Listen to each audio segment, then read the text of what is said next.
So this is my buddy Craig McDonald, who is part of Trapper Creek. I keep messing up when I say Trapper Peak, but Yep, Trapper Creek Fire Crew. You are the foreman / supervisor of the crew, correct? Yep.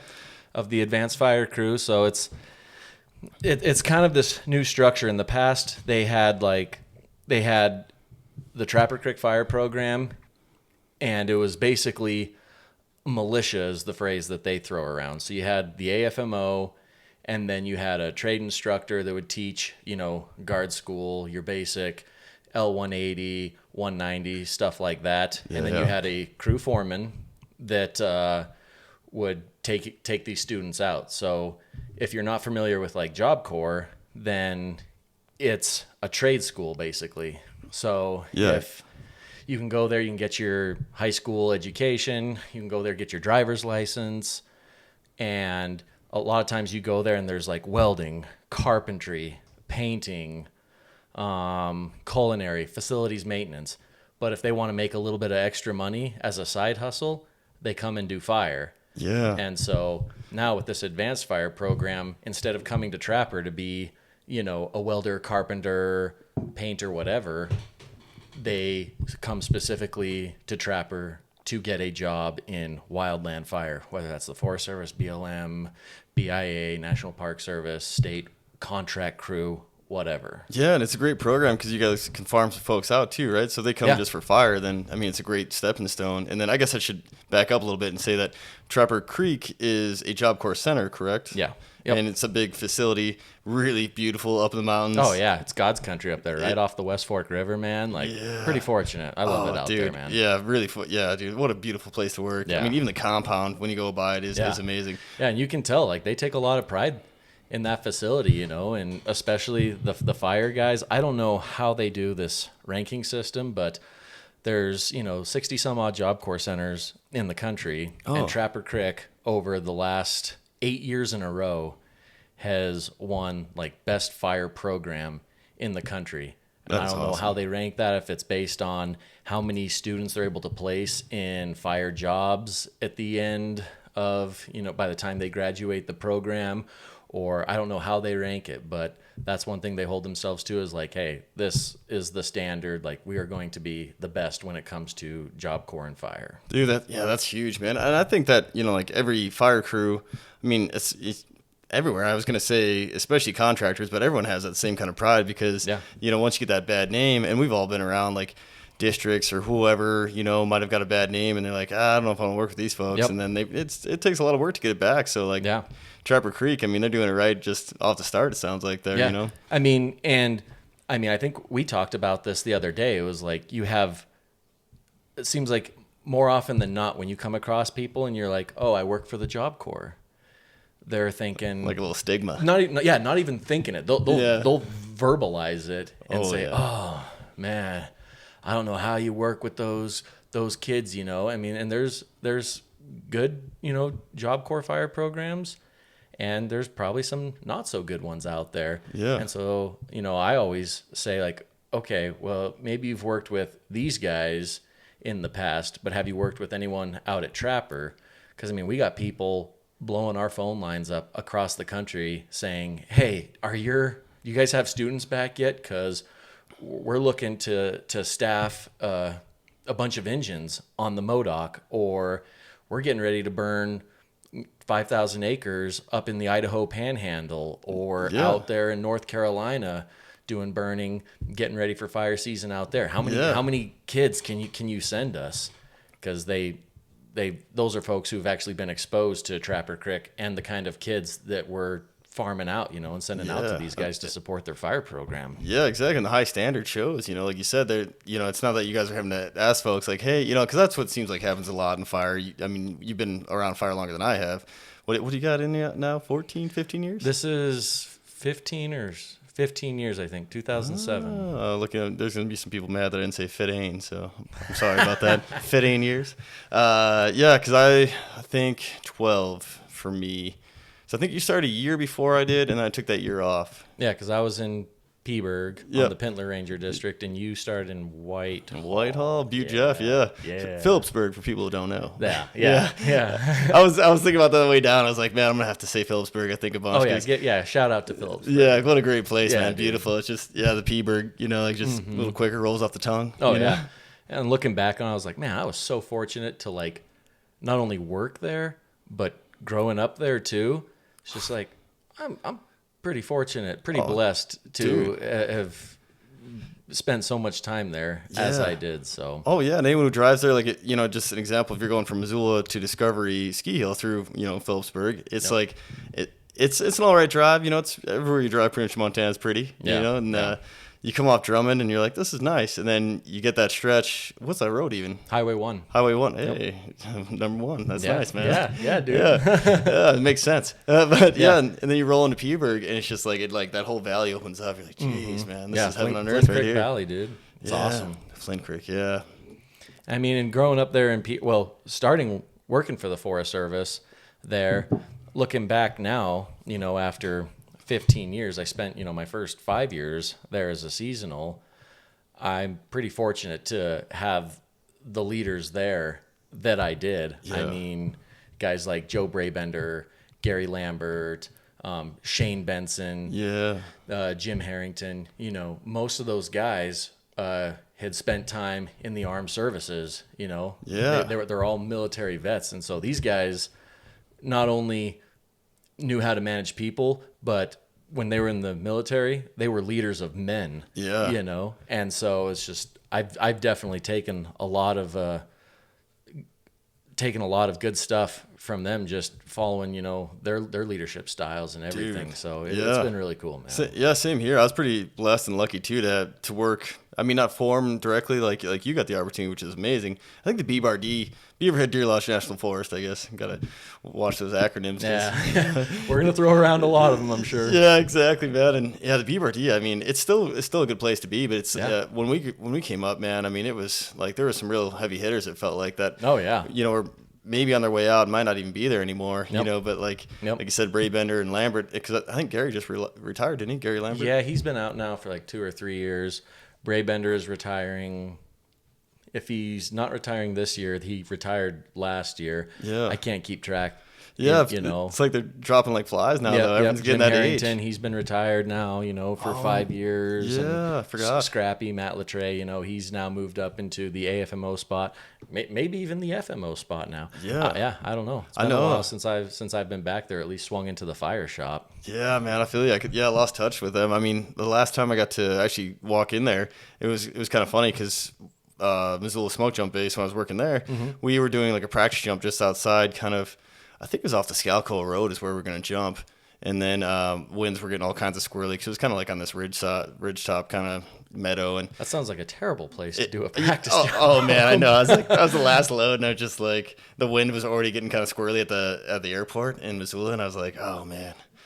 Well, whatever, We're just going to send it. Yeah, exactly. See what happens. I bounced pretty good still. Yep. And then, and then they call us off because the streamers went all kinds of crazy. So then we landed in Phillipsburg, and then, the airport, or the strip that we landed on was right next to the ranger station. Yep. So, like, we had to wait for them to come all the way from somewhere way up Scalco, man, like almost to, like, where you start going up the pass a little bit. There's kind of like an old backcountry strip off the road that is pretty small, like a big plane couldn't land in it. Up Scalco? Maybe I'm wrong. Maybe it's not Scalco. Do you know what I'm talking about? I'm trying to remember where that is. On the south side of town? Yeah, south side of town. And then you take Highway 38 that shoots off to the west? Yeah, kind of windy, like, know? Yeah. Yeah. Yeah, I think that's Scalco. I think so, too. That'd be the only pretty much major paved road off of Highway 1. That's what I was thinking. Maybe it wasn't even that far up Scalco. Because once you turn off on Scalco, at least from the Peaburg side, it's, big open ag fields and everything like that. And then once you, drop down into the middle fork and west fork of Rock Creek, then that's where you start getting, the timber encroaching and start getting out of the ag stuff and more more into like mining stuff like that, with the Sapphire mine being down there. Oh yeah, I was wondering where that was. Gem Mountain, dude. Gem Mountain. Yeah. Can you go there as like a tourist, right, and do some? Yeah, you can go mine for your own sapphires. That's what I thought. Yeah. Oh, man. I mean, I think they're closed in the winter. Impress the lady with that, you know what I'm saying? been out there. Oh yeah. What am I saying? Already been out there, man. Miles ahead. Yeah. What am I saying? I can feel this thing kind of pinging on that one. Yeah. I was getting all excited. Yeah, because I always want to go to Crystal Park. I'm gonna get on a bunch of tangents, but You've been there before, haven't you? The Sapphire Mine? Crystal Park. No, I haven't, because the only time I've been up in like Polaris. So I guess to describe where it is, it's just it's like halfway between Polaris and Wise River, right? Yeah, Crystal well, I Park? mean, it pretty much separates the Big Hole Valley from the Beaverhead Valley. So separates, Wisdom, Wise River from Dillon, and I guess Dillon would be the major town. Then you have the Pioneers, is that mountain range. And yeah, Polaris pretty much sits on that southern side of the Pioneers of the something byway. I can't remember the name of the byway. Yeah, I know what you're talking about though. I think it's the Wise River Scenic Byway. I think that's exactly what it is. And it's like Crystal Park is right on top there. Oh, gotcha. Yeah. Yeah, put this away. Yeah, there's some cool stuff up there though. Yeah, that's a cool area, man. Because I've only been up there skiing at Maverick and at the hot springs, so that road's pretty much done right there. They don't plow it after the hot springs. Yep. So it's open, pretty much to snowmobiles. Yeah. And that's about it. I'm gonna turn mine down a little bit. I just feel like I'm getting like too excited here. And, really? Yeah. I mean, maybe it's just my own feedback. Are you getting that a little bit? No, not from you. Oh, yeah. I'll turn down just a smidge. Eh. Well, hopefully it's all right. Yeah, it'll buff out. Yeah, this is my second time on a microphone ever, so yeah. Which there's a story I will bring up later, but to loop back around to the Job Corps. Yeah. When I was actually in guard school back in 2008, in Birch Creek, remember that place? Yeah, dude, I loved Birch Creek. Just gorgeous, man. Yeah. And so you actually came and helped out, and I'll get to that in a second. But there was a bunch of Job Corps folks there, so I was so lucky because we were all camped out in that lodge together, spending every day for a week together, going through classes. So you could really get to know the Job Corps folks, and you're like, oh, so that really helped. Because I was a little bit like, I don't know about Job Corps folks, because most of the time my experience growing up was like some troubled fellows from my own school that I got along with, from Whitehall. Yep. Were going up to Job Corps way, and I still got along with them. They still were like kind of kept me at arm's length because they were always in trouble, kind of just because. Like a lot of kids, man, you're stuck in school all day, man. They're bored, so they're kind of troublemakers, and they go out to the Job Corps where they get hands-on experience. And I guess to clarify, that was Anaconda Job Corps, right? Yeah, probably. If they were at Birch Creek, probably Anaconda, because Anaconda Job Corps is tied with the BBRD. Yeah, that's what I thought. Yeah. And man, all those kids were like the nicest, hardworking folks, man. When we had that line dig day, man, they were getting it. Almost too much. That's the thing is a lot of these kids have never seen a tree. They've never been in the woods.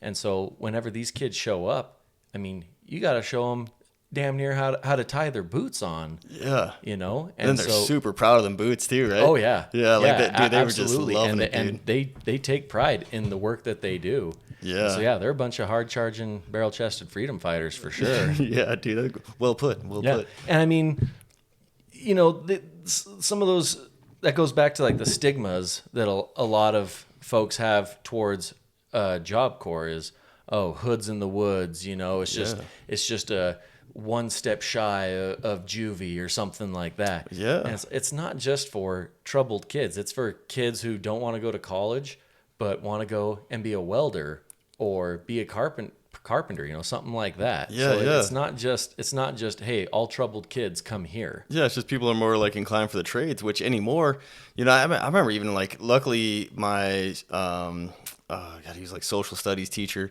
in high school had told us and he kind of wrote down on the board back when you used like chalkboards and stuff, and he was like, check it out. He's like, here's just a rough estimate of like what you make if you go into trades, like if you go into Job Corps, and then if you go to college. He's like, I'm not telling you which way to go. He's just like, some of your friends here in this class or in this high school are going to make more money in the end, even no matter what you do. Like you come out a doctor, you're 8 years. If you make it fast, you're 8 years behind that fella or gal who went to the trades.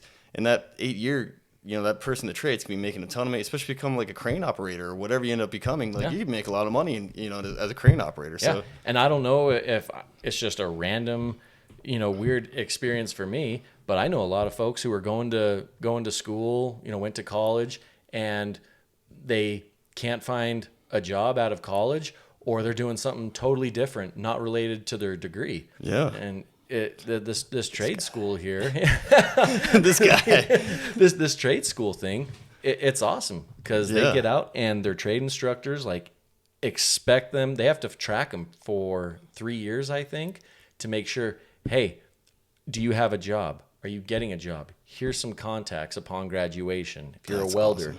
Here's all these companies in the area, in the immediate area. Here's all these welding companies, you know, in the state, and then providing all this information. That's like huge, reach out there. If you graduated the program, there is no reason you should not be able to get a job. Man. And even if they get a job right out, those trade instructors still keep tabs on them, like I said, for 3 years. Yeah. To make sure, hey, you guys are still doing well, doing everything you need to be doing. Life's good. Awesome. Yeah. 3 years. Best of luck. Yeah, you're never gonna doing it. Yeah, you're never gonna have a college advisor follow you after graduation. Right. Right. No, I'm not hating on him. It's just the reality of it, you know. Yeah. And then, like you said, like that welding's a great point because I actually spoke with a guy who in the military, I think he was an underwater welder.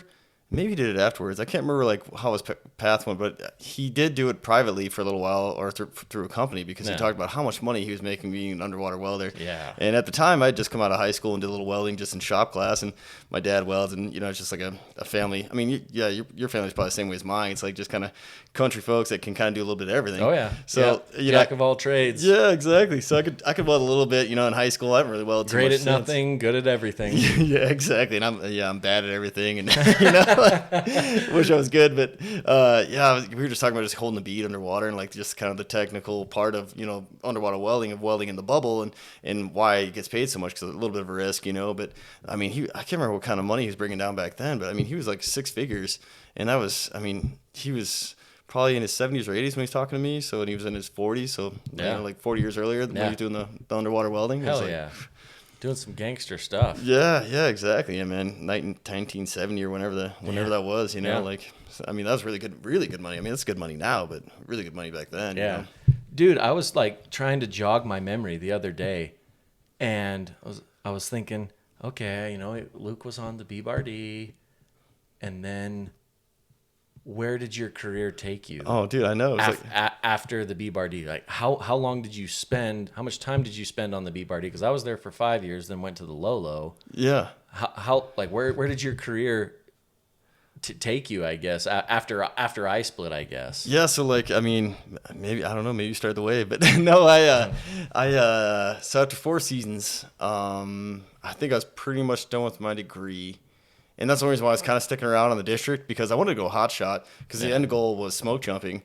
And so I was like, all right, man, you know, like I think my 5th year I was gonna go hot shot. And then I was still in school though, so it'd have been a short season, you know, like because I wouldn't be able to start until like May, you know, and also I was running track in college at that point. So we had a conference at the end of April, beginning of May or something. I can't remember. So it was like, and it was my last year of track. So there's not a hotshot crew that I knew of that would take me, just on like coming from a district and being like, you know, taking a chance on me, and then me showing up late too. Yeah. A lot of variables that kind of lined up to be like, maybe not. Yeah, exactly. So, and then talking to Kevin Schmitty in Whitehall, he's like, hey man, like, why don't you come back? You know, like, well, you know, you got your IC5, you got your squad boss, your FFT1. He's like, and so it could just be a good summer of you just like enjoying, you know, having those quals and getting some more experience with the engine. And what ended up happening is, I think we were shy like an assistant. They were called assistant engine foremans back then. Yeah. And I think we were shy one. So I got a chance to pretty much fill that position from, I think I was just a 5. So like so it wasn't even like that far off. Like now 5s do that just normal. But back then, remember, like a 5, you were like an assistant like engine guy, but you really weren't like taking the engine really. But just out of necessity, I got a chance to run the engine, and I think that gave me a lot of good leadership opportunities. So long story long, I was like, well, you know, I got to go with the Great Northern at the end of that season, and I was working with Bronson, who's, you know, not jumping on the call, and one of our buddies, and me and him were just like in the buggy dreaming, you know, like he was squad boss of the one crew, and I was squad boss of our squad, and I was squad boss of the other squad, but in the beginning, we were just like, as a collection, so like we had 2 squad bosses in one buggy. It was kind of weird, but it was cool because like me and then Charlie Palermo, who's on the Helena shots, who went and jumped out of Boise, all 3 of us were like just vibing off each other about smoke jumping. We're like, man, gotta do it. And Charlie, being ex-Marine and just being the badass he is, decides on that last fire assignment out east that he's like, dude, this last few days, man, let's carry QB around. And at first, I was like, yeah, let's do it. And then the next morning, I was like, nah. But that dude was carrying a full Hard QB. pass. Yeah, that dude was carrying a full QB for the last few days of that assignment, and just like no problem, man. I was like, I knew he was going to be it for sure at that point. But so then after that season, man, I just started chucking my application everywhere. I went and talked to Lolo, but I was also a little behind the curve with the hotshot stuff because, the hiring is so weird, and it's getting a little better now. But back then, man, it was like there was time frames that were like unknown because it was still, I don't think USA Jobs had established quite yet. I mean, it was brand new, but it wasn't it started with an A whenever. A-View or something? Yeah. A-View? Yeah, remember how weird that was? Yeah, you had all the sucked. KSAs that you had to fill out, and if you didn't, oh my God. I mean, that was like an all-day process. Yeah. And USA Jobs is significantly better. Oh, a lot better because it actually has like dates and opening and closing dates. Yep. And I don't think A-View had that. I mean, that was pretty new. I don't even remember anymore. Oh, dude, I just remember being, like you said, a big pain in the ass. Yeah. So I kind of missed a lot of the hiring opportunity because like people are, the smart thing to do is like towards the end of the season, if not like during the season, you're like, hey, like start making some phone calls and reaching out to those folks already thinking about next year. Yep, exactly. Yeah, shaking some hands if you can, go to places. Yep. So I kind of missed that a little bit, but the jumpers were still like getting their names kind of situated, and this is gonna be a really long story, but yeah, send it. Hey man, yeah, that's why I pinned you here. Yeah, I love it. Now that I got you cornered. Yeah, I love it. Yeah, man. So like I just I started shaking the trees, all the jump bases, but there was that hiring freeze, remember? From like, oh man, I don't remember there was like 2 years like of pretty much a hiring freeze. So jumpers didn't hire anybody there for like a couple of years. And so like, because you reached out to West Yellowstone, didn't you? Yeah. Missoula. Yep. So I wanted to stay in Region 1. Someplace in Washington. That's where I ended up. Yeah. So like I was reaching out everywhere. I was driving everywhere, but Missoula pretty much had their picks already. People were like really quick because Missoula's big, and then they still had some holdovers from the year before they couldn't hire, and then West Yellowstone was the same deal. Maybe just like a year they couldn't hire, but either way they already had like their roster is kind of done. So when talked to Bobby Sutton down in West and a few other folks, and I think I might have talked to Pete Land on the phone, who was. I don't think he was quite the base manager yet. Maybe he just got it. But anyways, all great folks, man. I had a great time. They were just like, hey, man, maybe next year you probably have a better shot. And I was like, all right, but all I really want to do is shake some hands, get my face out there. Yeah. And I drive all the NCSB. It was like a 9-hour drive. And I called them first to make sure they're going to be around because, it is in the winter. Everyone just, it's like ghost towns, Mm-hmm. So I showed up and talked to Darren Belsby, the base manager, and then he went and introduced me to Noe, who was the law foreman at the time, and shook some hands, man. I wore a pretty tight T-shirt to try to show off all the goods. Show off what I had. I mean, it wasn't much good. I mean, I was skinnier than I am now, but like at least I looked fit, So and yeah, man, and it was cool. It's the set. I drove to McCall too and talked to them. Grangeville wasn't taking anybody at this point. They're already full, so they didn't, and there was like really no one there at that point because a lot of their sewing would go to Missoula still. Mm-hmm. Which I think they do more in-house sewing now. But so I go to NCSB in the Methow Valley. Beautiful, beautiful spot, but it's all fogged in. I can't see anything but the base, really. And it's still, but it's still cool because it's like historic, depends on who you talk to. It's the first jump base ever, so like, and there's, arguments on either side of that, which we can get to later. But, and then I went to McCall. I went to McCall actually before that, I think. And because it was just a little bit closer, I was just kind of like slowly widening my range of where I was going. And then, yeah, man, it just happened to work out that NCSB weren't sure if they're going to get funding again for that year. So they didn't make it. They didn't really talk to too many folks, and no one really went out to talk to them. I was one of the few, and just lucky, man. I was like probably the last smoke jumper hired in 2013. Like just barely enough quals and time to once you're in though, man, you're in. Yeah, that's what I was kind of thinking too, man. Like I made the cut, and I didn't fall, so. Yeah. Oh, dude, it was that first day was a little embarrassing, but I made it. Yeah.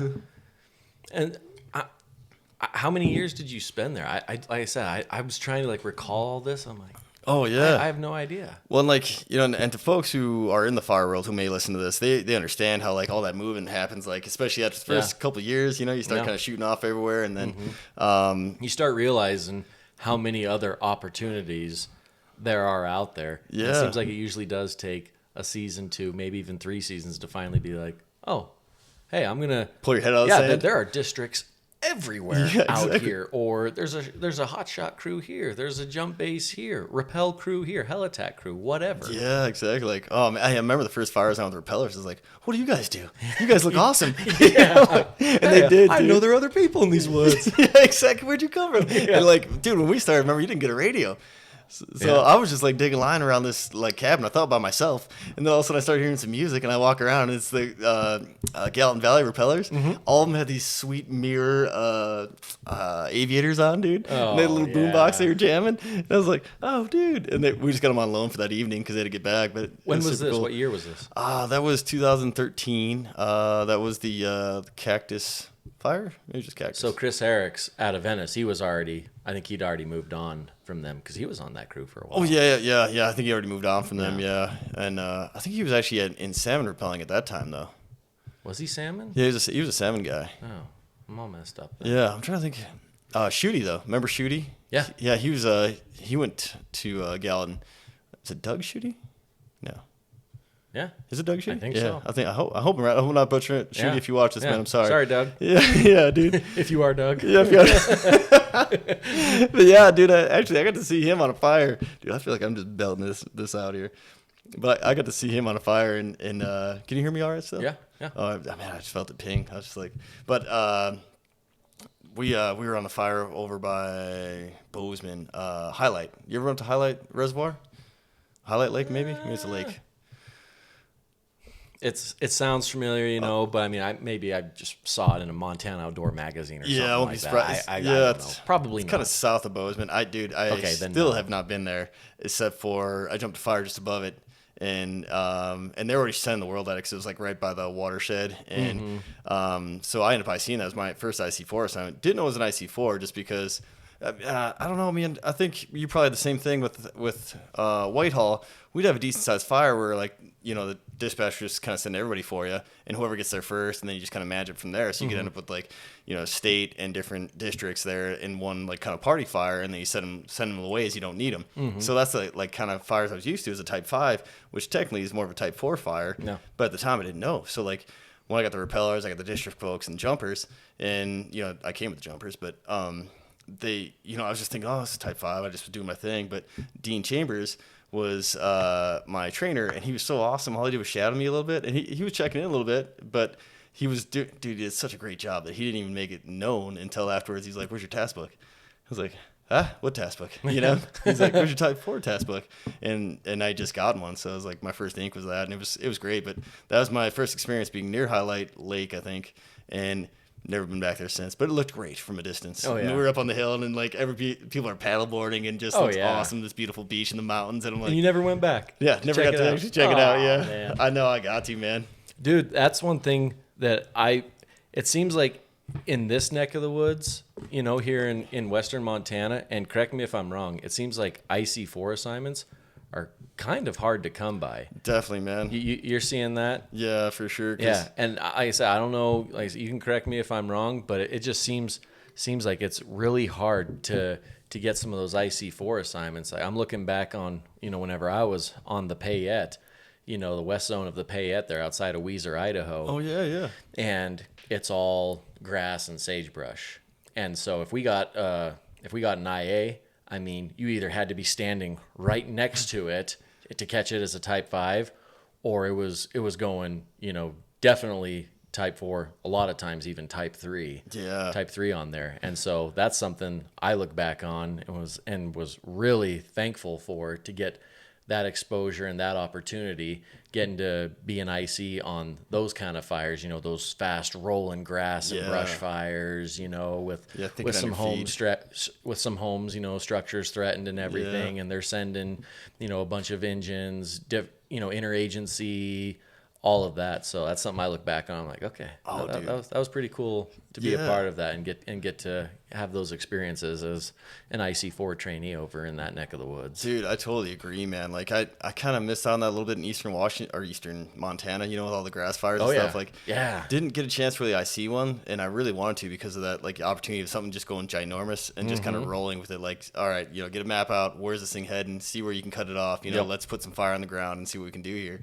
And so I kind of missed that, but So I guess if I was gonna advise any younger firefighters, I'd definitely say like go where you were at you say Weiser, right? Yeah, Western Idaho, yeah. Yep. Payette. Yeah, or Eastern Montana. I mean, even like Boise BLM, Vail BLM, it's all, the same fuel type, grass, sagebrush, and you're going to have a lot of fast moving fires if it's got some wind behind it. Yeah, stuff that goes big. And especially if you're starting here in Montana, you can spend just like a couple seasons getting those timber fires, and stuff. Yeah, getting your feet under you, you know, hey, we're going to go, me plus 4, we're going to go hike into this fire. By the time you get up there, even though the fire may have been burning for 3 days, you get up there and it's still just a single tree. Just like the size of this table, but still get that exposure to maybe you're dealing with aircraft, getting comfortable talking to dispatch on the radio, painting that picture for them. So definitely. Yeah, I agree, dude. And then like also like California too. Like California, it's kind of a different beast because it just is just because it's fire year round and stuff. Yeah. But man, if you get a chance to go there, and I don't know, it's kind of a weird deal because you know it is like a lot of places. I think everyone in California has a run card. So like if you see something in California, you don't really have to worry about ordering anything up because it's coming. Yeah. You might have to turn some stuff away is all, but depending on where you are, in fire danger, where ERCs are sitting, it's you got a smoke report, and they're sending 4 Type 4 engines, 2 Type 6s, a Type 1 crew, and 2 helicopters. Yep, yeah, and tankers might be smashing it already too. If it's in a threatening area, like you said, man, or depends on like the fire danger for that type of year, like in August, or something, and. Man. So that's kind of weird. It's overwhelming at first, and then you realize like, oh, I don't have to order anything up. I just got to manage this, and like when I don't need them, just start sending them away. And that's pretty wild. And that's when I was crew bossing for the Great Northern, another good crew to start off on if you're looking for a starting fire. Yeah, Type 2 IA. Mm-hmm. Yeah, we actually send quite a few kids from Trapper to fill in over there. Yeah, it's good, man. I'm glad that relationship's happening, and like Great Northern's had its ups and downs, but it's such a good start to a fire just world, man. Because it's more, districts you get a bunch of different stuff, and I think districts are good for anybody really, but to get all that fire experience, I think like Type 2 IA, Job Corps, Trapper Creek, if you're like more into the fire, this is what you want to do with yourself. Like that's I think those are good starts. Yeah, definitely a good pathway. Yeah, but if you're like just like being in the outdoors and like, hey, I'm not even sure what I want to do. Fire seems like a good thing, and if you're in school, man, fire is the best because you get like probably the most money you're gonna make. You know, if you get on some fires. Yep. And then the Forest Services understands like whenever you take off, we'll lay you off, and then come back when you got your rehire rights. So you come back the next year, if you want it, and you know, and so some districts might even be cool with you leaving all of your gear. Don't even have to check it all in. Like, that's the way it was in Peaburg. Yeah. Whitehall too. Yeah. Had Gary Lambert was like, hey, did you have a good time? Yeah, I had a blast. This was awesome. I got to go see all sorts of cool stuff. My first fire assignment was with Gary and Gordon Wegley. Really? Yeah. Oh, dude, Gordon's back in Whitehall, by the way. Yeah. And we went to and Dave Rouse. I don't know if you remember Dave. Yeah, Dave was the man. He had to hike me off the fire, but that's a different story. Oh yeah. Yeah. And so our first fire assignment, we're outside of Yellowstone. Oh, dude. Yeah. So we're it was an engine assignment. Yeah. So we're out there spraying, and you're just like, oh, there's a buffalo like 10 yards from me. Oh, dude, that's so cool. Yeah, that was really cool. You guys had that white engine, right, then? Yeah. That was like the first old single white engine. cab stick shift, It was like, hey, we're going to California. And you always trying to find the smallest guy to sit in the middle. Dude, yeah. I guess that wasn't the first type white engine. I remember the Whitehall had that other single cab. Yeah, they called Big Pimpin'. Yeah, that thing was awesome, man, because it was chipped and had all kinds of aftermarket stuff on it. But it wasn't a 4-wheel drive, and something was weird suspension, so it had like no travel on the front. So if you hit something, man, I mean, it was just bottoming out. Oh, yeah. So do you remember Jake Mickelson? Mm-hmm. Yeah. Yeah. Shane Benson, Jake Mickelson, and myself. We went from Phillipsburg in that single cab stick shift engine all the way to California. Jeez. What is he, 6? He's like 6'5". Yeah, he's huge, man. I mean, the good thing is Shane and I, we're just short, squatty dudes. Yeah. So we're like, hey, Jake, you can drive a lot, right? So we can actually put this seat back. Oh, yeah, good call. Yeah, because if you guys were driving with the short legs. Oh, yeah, he's looking like a grasshopper, all folded up. That poor guy, knees in his chin. Oh, man. Yeah, he's a good dude. I ran into him the other day. Oh, really? Yeah, well, not the other day, like a year ago. He's like coaching basketball for Thompson Falls. Oh, is he? Yeah. And so they had like the state basketball tournament here last year, or division, something like that. Oh, that's awesome. And I just went into Naps here in town to go grab a bite to eat. Yeah. I know that guy. Yeah, he stands out in a crowd, man. Yeah. Even in Dillon, like when he was going to school, I don't think he was playing ball from at this point. Did he ever play basketball for Dillon? Yeah, he was. I think he did the JV thing for a while, and I don't remember when he finally hung up the shoes. I think by the time I showed up, he was already kind of done with it, but like he still stood out. I mean, there's still a bunch of tall basketball kids around campus, but Jake really stands out, man. And, last time I talked to him, I think he was teaching up in maybe it was Thompson Falls, but I thought he was in Hot Springs. I don't know where he was. He did like what is it called when the teachers go out? It's not like an intern. Oh yeah, it's a student teaching deal. Yeah, I think he did a student teaching in Hot Springs. Oh gosh, that makes sense. I still never been there. Yeah. And so, sorry, I feel like we kind of went off on a tangent. Yeah, I'm trying to But after your Cascade, right, Northern Cascade. Yeah, North Cascade smoke jumpers. Where did you go from there? Then I went to West. So you did go to West. Yeah, I did go to West. All right. Yeah. So I wasn't full of shit. I was thinking that. Yeah, he went to West. He had to have gone to West. I'm pretty sure he was at West. Yeah. Then I went to West. How long did you spend there? Just another season. So I did one season at NCSB and then one season at West. And the reason why I kept leaving is because NCSB was awesome, but they had a real stale kind of organization. Like they just didn't have the funding to fill positions because they were part of the forest. Are you talking there was no room for movement? In the organization, or no, there's even room there. Like it was so weird when I showed up because the jump base is so expensive and it was attached to the Okanagan-Wenatchee National Forest, I think, is the one that was attached to. And so like the forest is paying for it, not the region. Where like Missoula is attached to the region, so they get like their own funding for the jump base. So the funding for the smoke jumpers is coming out of the whole forest. Yeah. So like it's kind of a bad deal. So they're trying to get them separated so they'd be their own entity. Yeah. And so they had some open positions, but they just couldn't fill it. They didn't have the budget. So I was like, all right, I got to get a perm, and maybe we'll come back here eventually is kind of what my thought was. Were you wanting to do fire as a career for a while there? Yeah, for a while until I really started getting all kinds of messed up with the Crohn's, you know. So I went to West, and even in West, man, I was like really starting to get desperate for a perm, but there wasn't like the perm 5s like there are now. So I got they were. I mean, like Livingston was one of the first perm 5s that I had seen. So like when I got my position in West, they had the same deal. They were part of the Gallatin, which is now the Gallatin Custer, right? Yeah, Custer Gallatin. Yeah, Custer Gallatin. Yeah, and I don't know if the jump base is still part of the forest. I think it is. Yeah, don't know. So like kind of it was almost exact same deal as NCSB. Like, part of the forest, didn't have the budget for the positions. So I was like, all right, like this is a pretty cool place. But was it a big program? Not like were there a lot of jumpers? I mean, like when I was on the Payette, because McCall, big it was part of the Payette National Forest. Yeah.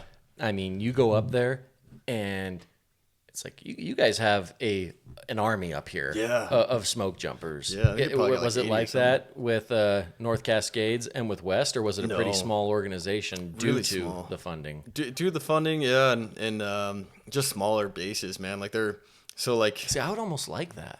Yeah, I did. I would like that better. I feel like than having a bunch. 60 some odd people. I think I would like having 10, 15, 20. Yeah.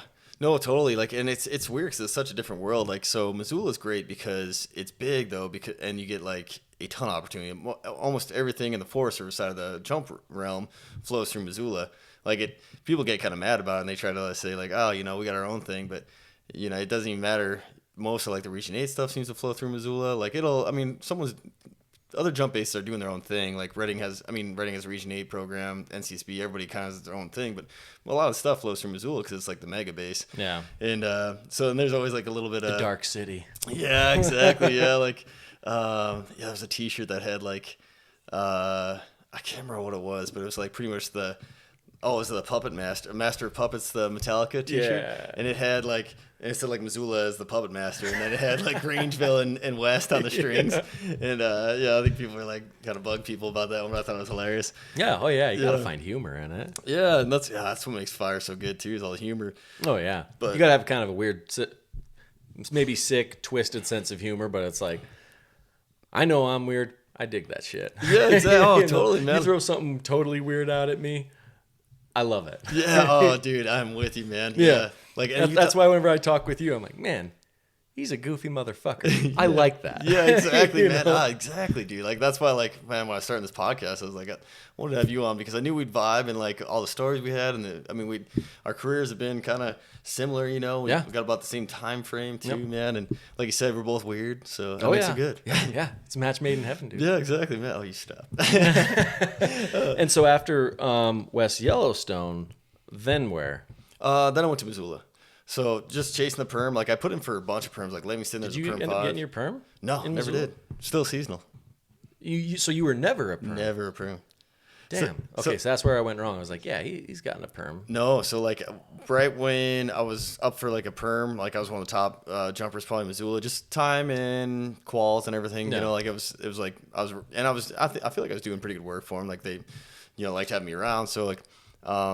Can't imagine why. Yeah, I don't either. Like, I'm really good at digging, I guess. Maybe. Yeah. Strong back, weak minds. Love it. Yeah, exactly. Yeah, definitely wasn't for my brain. So, but yeah, like my boss Dan Cottrell, who's now the training foreman, I believe. He's like, hey man, make sure you put in for the perm this year. And I kind of did not sell myself on that phone call. Oh, really? But at the time, I was like, my guts were in pretty bad shape for my Crohn's disease. So I was like, man, I need to do something I can control my diet with at least. Yeah. So in my brain, I was like, structure fire, right? I got all this fire experience. Structure folks are starting to do more wildland. I'm like, I can bring that, you know, to the table, hopefully. Yeah. And, as an engine boss. So I was like, man, and most of the brush trucks are type 6 or type 5s. I'm like, that's right up my alley. And, so I went and did the structure thing, and turns out it was worse. It was way worse on me. So, like everyone I worked with and worked for was great, man. And like everyone in the structure world is like awesome folks. Was this in Missoula? It was in Great Falls. Oh, Great Falls, huh? Yeah. And then the pattern to my career in fire seems to be under budgeted places because Fort Great Falls is the same way, man. They're like two stations under what they really should be at or something like that. Like they for sure need another station, but like 2, I think they'd be operating at a better level if they had 2 stations. And you did that for 1 year? Yeah, not even, man. I think I made it just a little over 3 months, like, or a little longer than that, maybe. I made it like over their academy and just part way through my probation period, and like.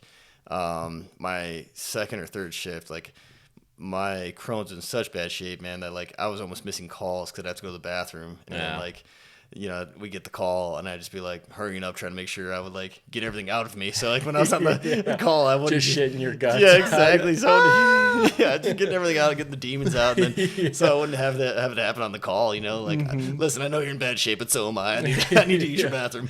That reminds me of like whenever I first got a phone call for a permanent position. It was in Ennis, and I don't even remember who called me. Oh, Michael Gue. Oh yeah, Gue. Yeah. Down and the keys. He called me. I thought it was just going to be an interest check, and so he's like, "You got a second to chat?" Yeah. And I'm driving through Missoula. On reserve. Oh yeah. And if you know anything about Missoula Reserve Street traffic. Around 5 o'clock. Might as well be going through Salt Lake. Yeah, exactly. And so he starts asking me these questions. You were saying, like, you did not sell yourself in the interview. Yeah. I was the same way. I remember this question. He says, how would you handle conflict? I tell him, I'm in conflict right now driving through Missoula, man. Like, I think I'm doing okay. Yeah, I'm handling it. Yeah, and then after that, it was kind of like, okay, thanks for your time. We'll be back in touch with you. Never heard from him again. Oh, and that was for Ennis, huh? Yeah, that was for Ennis. Yeah. And that was, I think, after my 3rd or 4th year in fire. So looking back now, that would have been pretty early, really to get a permanent nowadays. And then, I still was a seasonal for another 3 or 4 years after that. Oh, geez. Yeah. And then ended up going to Wise River, for the permanent there. Yeah, I remember. I think you were like, and because it's so difficult to get a perm, like at like kind of our group, you were one of the first ones to get a perm, and like, I mean, that's how long it took back then. Remember? Yeah.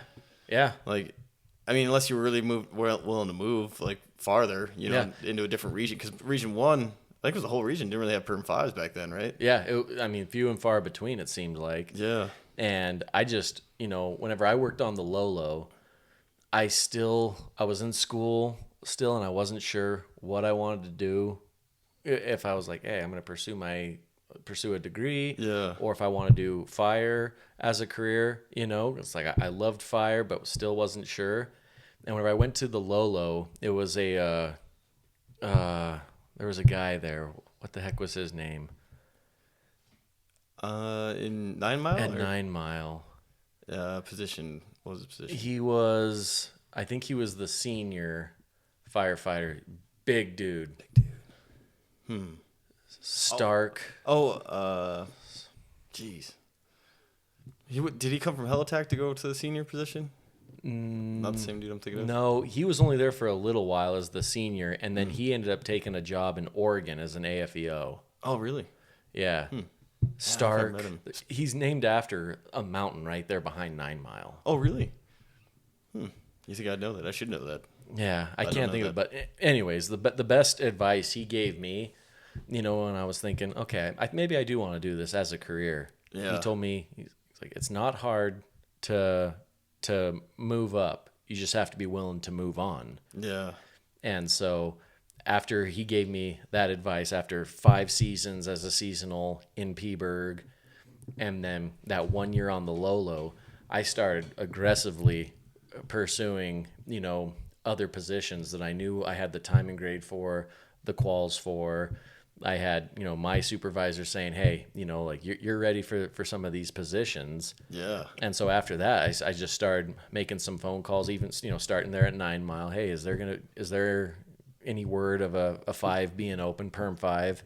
And at the time it was taken up by, that's a smart move, dude. Just throw out that feeler. And anyone who could be listening to this down the road, which hopefully people listen. Yeah. That's a really good move. If you want to go somewhere, like, especially with fire hire, you don't really know if that position's open. You'll throw your name in the hat, but that person might have just got that position the year before. Might not be ready to move. And maybe the chips just, maybe the stars align, something like that. But Shane Benson had taken a job down in Beaver, Utah. Yeah. And so he called me up, and he says, "Hey, what are your plans? Are you still in fire? Are you going to school? Like, what are you doing?" I told him, I think I'm pretty much putting school on the back burner right now. He said, "I got a seasonal 5 here for you. It's yours if you want it." Yeah. Then I went down there, spent 2 seasons, on the Type 1 fire module down there, Tusher Mountain. Yeah. And then got some more good classes, got some good training, built on the quals. Yeah, I got to hang out with Benson, who's a really, close friend of mine. Yeah. And then after that, just I can't emphasize enough, call the places that you're serious about working. Yeah, totally. And then I got a call from Brabender, who was doing fire hire, and he says, "Hey, Powell or Wise River, where would you go?" I was like, "Well, Wise River on the B-Bar-D, like my home turf." Yeah, absolutely. Yeah. So spent a couple years there, and I remember you were like the only one there in the winter, and and that was one thing cool that like we hadn't really talked about it, like with our friendship is we'd go somewhere else, like you went to 9 Mile, and then I went out to NCSB, and then we link up always in Missoula, like we'd spend all of our time in Missoula, yeah, and then all of a sudden like you were in Missoula one winter, I was like, hey, where's Craig? I was talking to Weidman. Yeah, like, it's November. I know he's around here somewhere. Yeah, exactly. I haven't heard from him. I haven't seen him. We haven't karaoke'd. Yep. What's going on here? Yep. Dark days indeed. Yeah, they were, man. It's probably for the best, because I was getting a little bit more less nervous about karaoke, and I should always be nervous about it because my voice. Oh man, you just get a couple drinks of liquid courage in you, and your favorite singer, whoever the hell you want to be. Yeah, well, we did that duet for the Top Gun duet. Oh yeah, dude. That love and feeling. Yeah.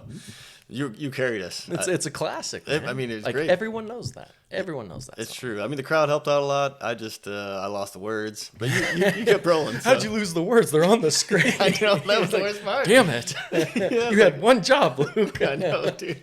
I started trying to work the crowd too much. You're the hype man. You know it. Yeah. This is your part, Luke. Yeah. It was brutal, man. But good time. Yeah. Should I cover like my I was gonna disciplinary experience? Is that a good thing to talk about? Do you think? Yeah, maybe we'll say that one for another one. I thought you were talking about the songwriting stuff. I was gonna introduce that stuff. Yeah. We'll save that for another podcast. 'Cause I think that would be a good one just for folks, especially in the times we are right now. But we'll save that one for a different podcast. I think. Cool. I actually meant to talk to you about that before this, but either way. Yeah. And then, but I meant to introduce you as the Craig McDonald, supervisor and foreman of Trapper Creek, and then also singer, songwriter, composer. Oh my God. So, I mean, it took a while to get back to that, but. Not a single thing you just said was accurate. Well, no, it was all accurate. Singer, songwriter. Okay, singer maybe. Yeah. Songwriter for sure. All right, damn it. I don't really know. Yeah.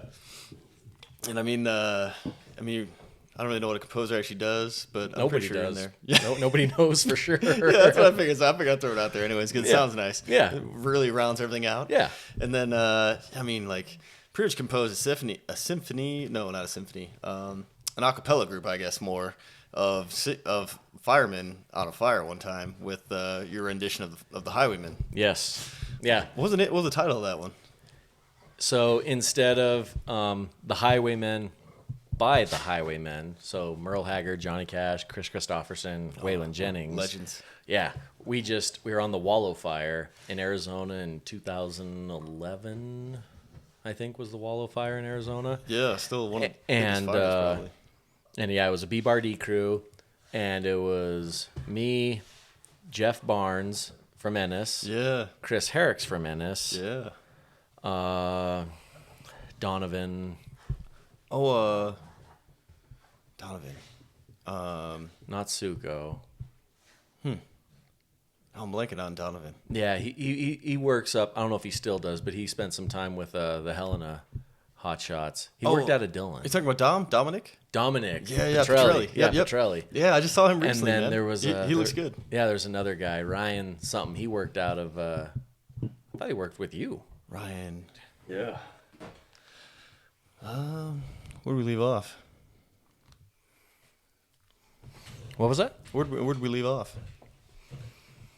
I think we were just talking about, like fire when we got into our permanent positions and how we're able to, the places we've gone to be able to move up, move on and everything. I mean, obviously, that story I was telling you from the guy at 9 Mile. God, what is his name? But he's saying, got to move on to move up. Yeah. I mean, it's true, I feel like, but there's also some ways that can kind of hold off. It's like, yeah, you can move on for that next position.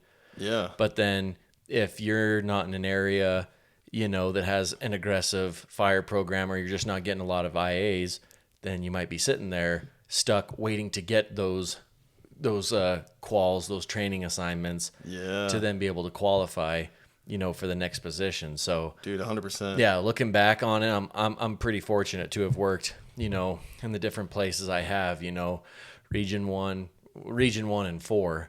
Yeah. Pretty much, mostly Region 1. I spent 5 years in Region 4. Yeah, and that's enough time to get some. 5 years, you said, in Region 4? Yeah, 2. Jeez, I didn't know this was so long. Yeah, 2 in southern Utah, and geez. then 3 on the Payette. Dude, that's a lot of. That's a really good experience, man. Just getting out. Yeah, I mean, it's totally different. You get down to southern Utah, and you have the pinyon, the juniper. There on the Payette, it's straight cheat grass and sagebrush, and then you'll still have the ponderosa pine component and stuff like that once you get up into the high country. But then you come out here, here on the Bitterroot, lot of pondo, in some of the lower country. The B-Bar-D is pretty much strictly lodgepole pine and Doug fir. Yeah, at least in the Peaburg area. Oh, same with Whitehall too, man. Like, we had one Ponderosa in the district and got hit by lightning, and people were pretty sad. Yeah, like, no. Yeah, we lost it. Yeah. Or, no, maybe got hit by the windstorm or something. But either way, it was. Yeah. We lost it. Yeah. Have you gone out and seen the big tree up Fish Creek? Oh, it's like the largest pondo in Montana. So, but supposedly there's a rumor that there's a bigger one in like the Scapegoat Wilderness or the Bob Marshall, something like that. Have you been out to the one at Fish Creek? I don't think I've seen that one. I've been to Gus, the largest tamarack, or not tamarack, Western large. Yeah, tamarack. Yeah. That's Montana slang for it. Yeah, I call them tamaracks. Yeah, me too, man. Some people get a little touchy about it though. Yeah, they're like, it's Western large, but it's like the same family. Okay, yes, it is. Yeah. Well, where's that at? You said it has a name, Gus? Gus, yeah. Oh, Gus is over by Sealy. You didn't know? Oh, okay. Yeah, that would make sense. Yeah, like, and it's kind of amazing to me is because you like drive by this big logging mill that looks like it's been there forever. Yeah. You know, and then or timber mill or whatever and then you go across the river, or I think it's a river. Well, you go across this bridge, anyways, and Gus is on the left, and this other big old growth. Larch stand, and it's pretty cool. Larch are cool, man. They are, dude. I like them, man. I love how like they change color. And last time I went there was when they were changing colors, about to drop their needles. Yeah, and, man, that like orangey, you know, glow. It was super cool. That's what I really liked about 9 Mile in the fall. You know, you'd be driving through a tamarack stand, and this was when they actually were losing their needles, and like you were driving on a road of gold. Yeah, you know, I was like, this is cool, man. I really like those. Totally, man. I'm right there with you, man. Like, and then you were with me up on the B-Bar-D, that whetstone fire that you ended up hiking off on. Yeah. Do you remember those monstrous white bark pines? It was like, pretty sure they filmed Lord of the Rings up here. Yeah. Oh, like how gnarly those old growth white bark pines are. That's cool, man. That was super cool. Yeah, and I remember at the time because I hadn't really hiked in too many fires, and that being like a long hike for me, man. Like it wasn't like too hard, but I remember being like, this is taking longer than what I thought. Yeah, the fire was right off the trail. It was like 4 miles. Yeah, and it was just like a lot of terrain. Yeah, like, you know, elevation gain and loss, and like there was like you said, it looked like Lord of the Rings. I don't know if you remember, it was like one of the first times we stopped. And like I felt like our pace was pretty good because like we were trying to get in. Were you hiking? Were you already on the fire when we got there? I don't remember.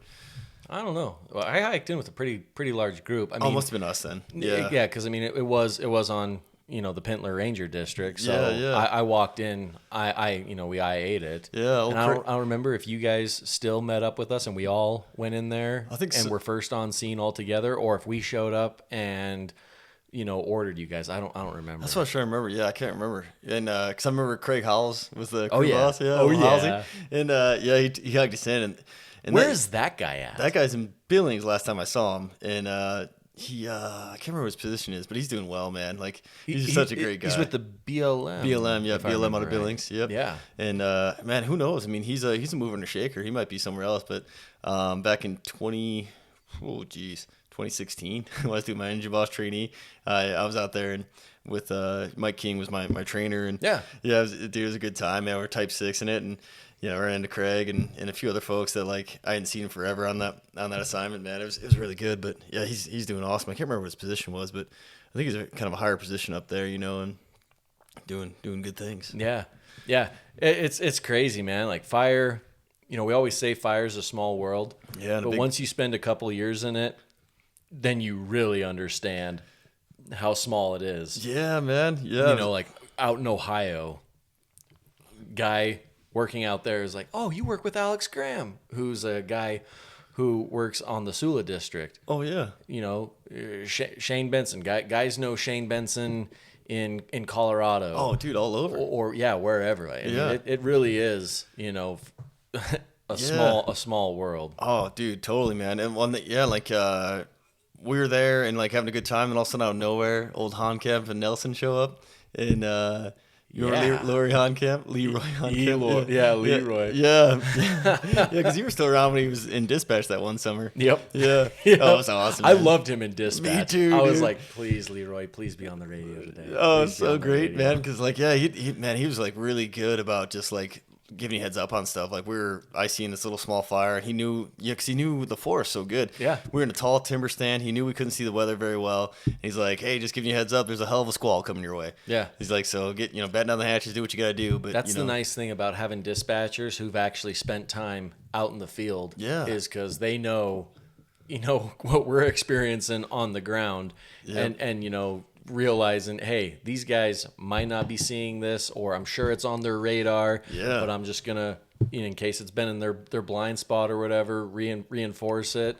I can definitely tell. Those are like my favorite dispatchers, are the ones who've spent time in the field. Yeah. And it's totally noticeable. Yeah, to me. Yeah, for sure, man. Yeah, he's just giving us heads up, and like saw it was coming right at us. Just a small cell. I don't even know if it really bothered any of the other folks in the district, but it was coming right for us. We're up near Delmo on top of the Homestake Pass there. Oh yeah. So, yeah, like it was. It wasn't too bad. We just, we were pretty much done with the fire already, so we just, quicken the pace. And that's all he's doing, was just giving us a little nudge, like, hey, you guys might want to wrap it up as soon as you can. Yeah. And yeah, that was awesome. Like you said, it's so great having him in dispatch. Mm-hmm. He's still around, I think. Yeah, I think so. I'm pretty sure. I think he's thinking about retiring.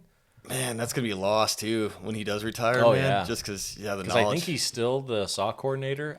I'm pretty sure. I was going to say, man, that guy runs a saw. And it's funny, dude, I was talking to him because you remember how, like, his whole family came out of the Big Hole, right? Had, like, a big ranch and stuff. And it just, they couldn't keep it going. It wasn't making enough money and stuff, so it got sold off.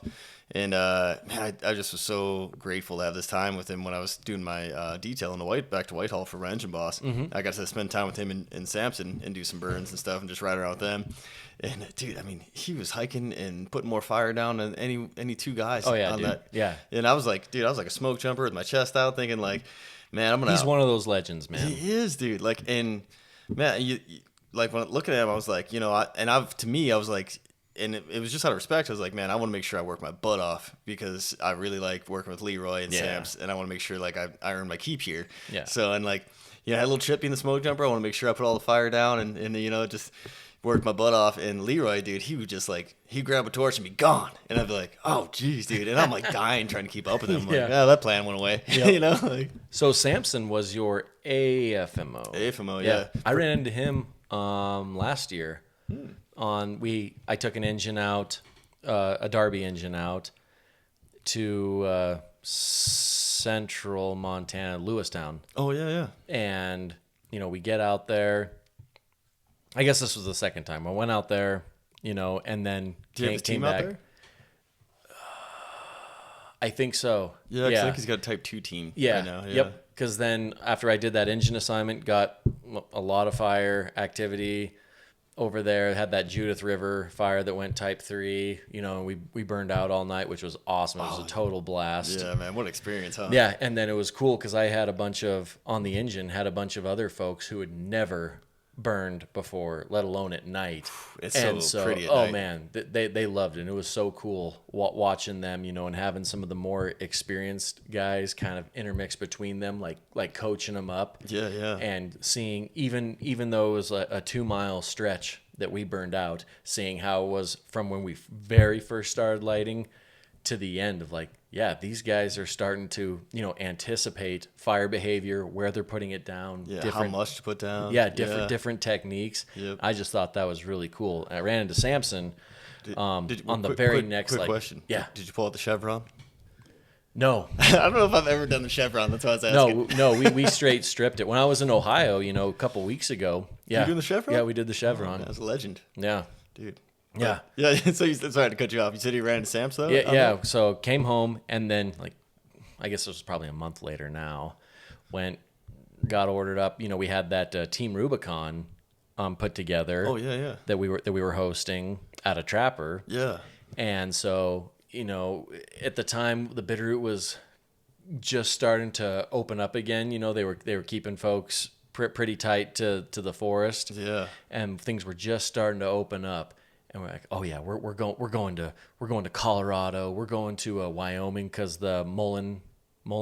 Yeah, I think so. The big fire in Wyoming last year. Yeah. Like we're going to Oregon because Oregon, was blowing up. Yeah, we're leaving. We're going out somewhere. Yeah. And then we're going to central Montana, the Yogo fire. Oh, yeah. In the middle of nowhere. Oh man, yeah. But yeah, it was awesome. And that's where I ran into Sampson. I don't think he recognized me.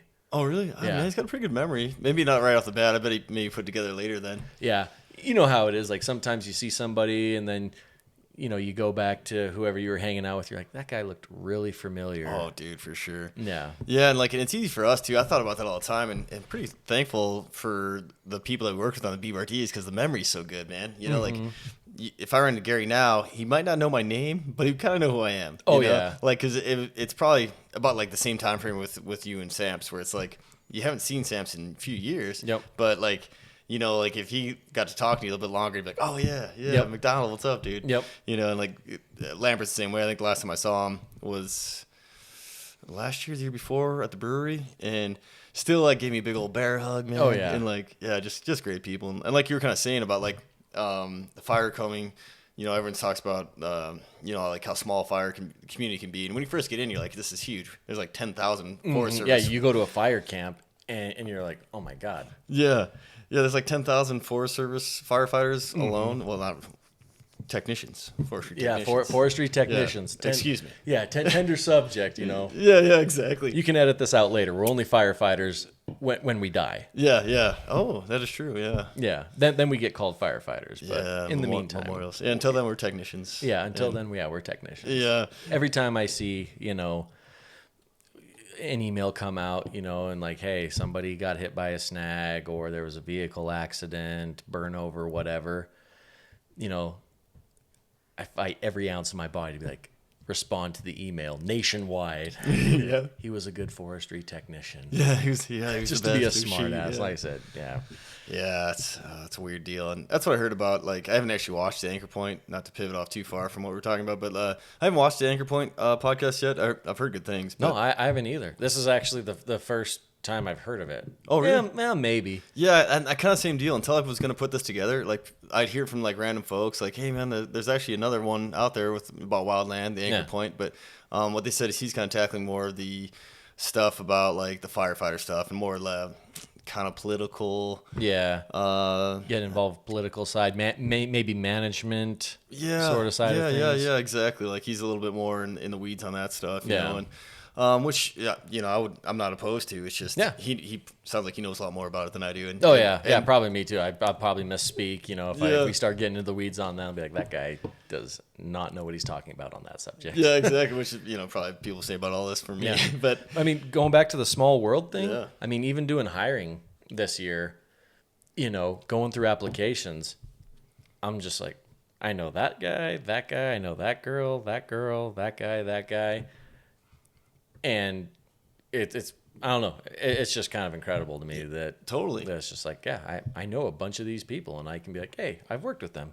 They're good. I've worked with them. Maybe they're option 2 or something like that. Yeah, exactly. Like, they need a little more time or whatever. Maybe a little more. And that's the hard part too that can come with hiring. I've noticed is that like, depending on when you caught them in the season, maybe or their mood, what's going on in their life. Like you might have got a bad round with somebody, and then you come to find out later like nothing but awesome reviews, but you're like, oh man, I just must have caught them on a bad day. And it's so it can be kind of tough that way. And that's the hardest part too. Like if anyone listens to this who's getting into fire or is in fire looking for the next position, man, you got to be on like your best day. You just don't have a bad day. Because you never know when you're on the line who's a hiring manager. Exactly. Yeah. And you might, like, whoever you might be, like you said, like, you don't know where they're from, or like if you're on that district and, if they're looking for that position you're looking for to fill, and then, if you're never having a bad day, even if it is a bad day, if you're still showing a good spirit and stuff, that goes a long way, I mean, hiring, I feel like, is kind of getting better, at least from an application standpoint. I feel like we are doing a better job at getting outreaches out there, at least with our folks, and I'm seeing how the Bitterroot does things is like they're doing a good job of letting their folks know, hey, here's the seasonal or even permanent vacancy dates, here's the dates they're open, here's the announcement numbers. The thing that's really frustrating though for a lot of us doing the hiring is they're doing the seasonal hiring before the permanent hiring. Yeah, that's what I was going to say. You've got, these positions, you got these folks who are, maybe been a seasonal for a while, but they've also got their name in the hat for permanence. Yeah. And you offer them a seasonal job and they take it, but then perm fire hire rolls around. Yeah. They get a phone call, and you lose them. Yep. And you're like, oh, man. And now we have no way to make up for this. I mean, last year we had the 60-60, late season hire. So we were able to make it work that way. But it's just like, it needs to go in a certain order. We need to do seasonals after we do permanent fire 100%, hire. dude. That way those cats know, hey, I'm supposed to get a phone call, because on those outreaches, it also shows you, the time frames for things. Region 1, it has like, here's your announcement numbers for hand crew, engine, hell attack, shot, whatever. Yeah. And it's like, here's the time frame.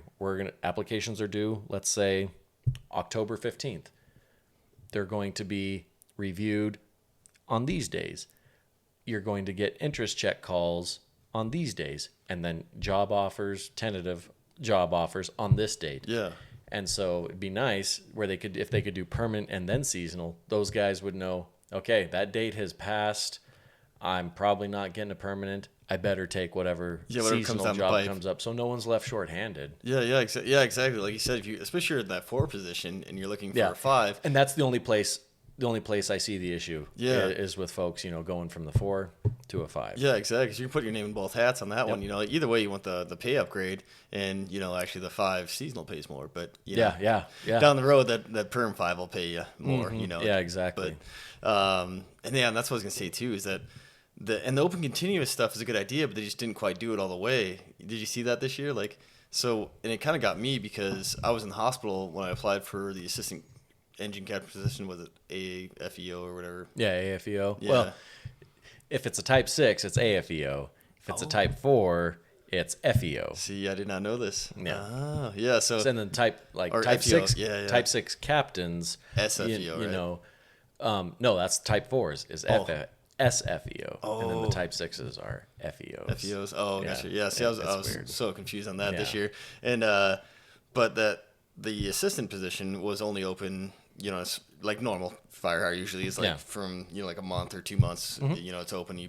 Everyone gets their name in the hat and you just hope it comes through. But then like the cap position, I think, is closed in August. So it's like an open continuous.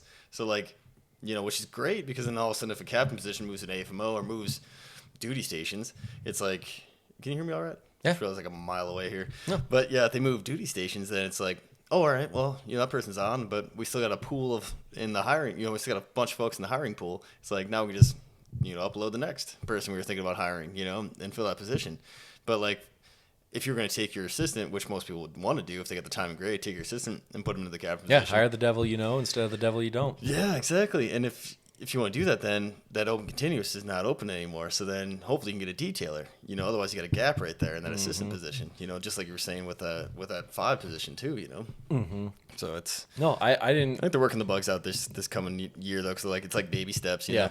And I know there's been a lot of feedback, for Albuquerque and everything of like, hey, this system we have right now, we're making it work, but it's not the best it could be. So hopefully there's some tweaks that they can make to it. I think so too, man. And like before, it felt like nothing was getting done or changed. Like for the first few years of USA Jobs, like things just kept seeming like they were staying the same or getting worse. But now it seems like there's getting a little more feedback. And I did hear a rumor, don't know if this is true because I only heard it once, and it was like kind of in passing, that they were talking about taking a lot of those HR positions and going back to like a regional, or even maybe a little bit bigger than a regional, but like kind of an area of HR to where it's like more local versus that's news to me, but I think I'm on board with it. Maybe it's not news. Maybe I'm lying. Maybe, but I'm on board with it. If it isn't, we should make it. Yeah, oh, totally. Yeah, because like when you first started, was there still an HR person in the forest? So I remember like that position in Dillon. There was a position in Dillon at the SO or whatever. SO? Yeah. Yeah. I think there was still like an HR person, kind of. Like they had a little bit of a power, but they couldn't do a lot for us. Yeah, honestly, man, I don't know. Because, whenever you're new to the Forest Service, I mean, you don't know, your asshole from your elbow. It's just like, oh, I got a phone call from this Gary Lambert guy. I've got papers. Like my first day of work, I was late. Oh, really? Because I showed up and I walk into the office. I'm like, hey, when am I supposed to start? And Gary's like, today, an hour and a half ago. You're like, oh. Yeah. And so like, yeah, I didn't know if there was an HR person or anything like that. I didn't even know what day or what time I was supposed to start. Oh, dude, I'm with you, man. And I wasn't in the bunkhouse either. So like my second year I was, so that makes it a lot easier. But yeah, I was the same way. And then luckily, I don't know, I ended up getting that figured out before. But I showed up like all those papers. Like they had me do like whatever. You remember yet? I mean, you still have to do it, right? Yeah, you still have to do it. Still have to do, like like the the OF 306, the I9s, the SF 61s, and then this one's kind of new to me, the SF 144 that is like showing or you're declaring that you have had previous federal experience or something like that.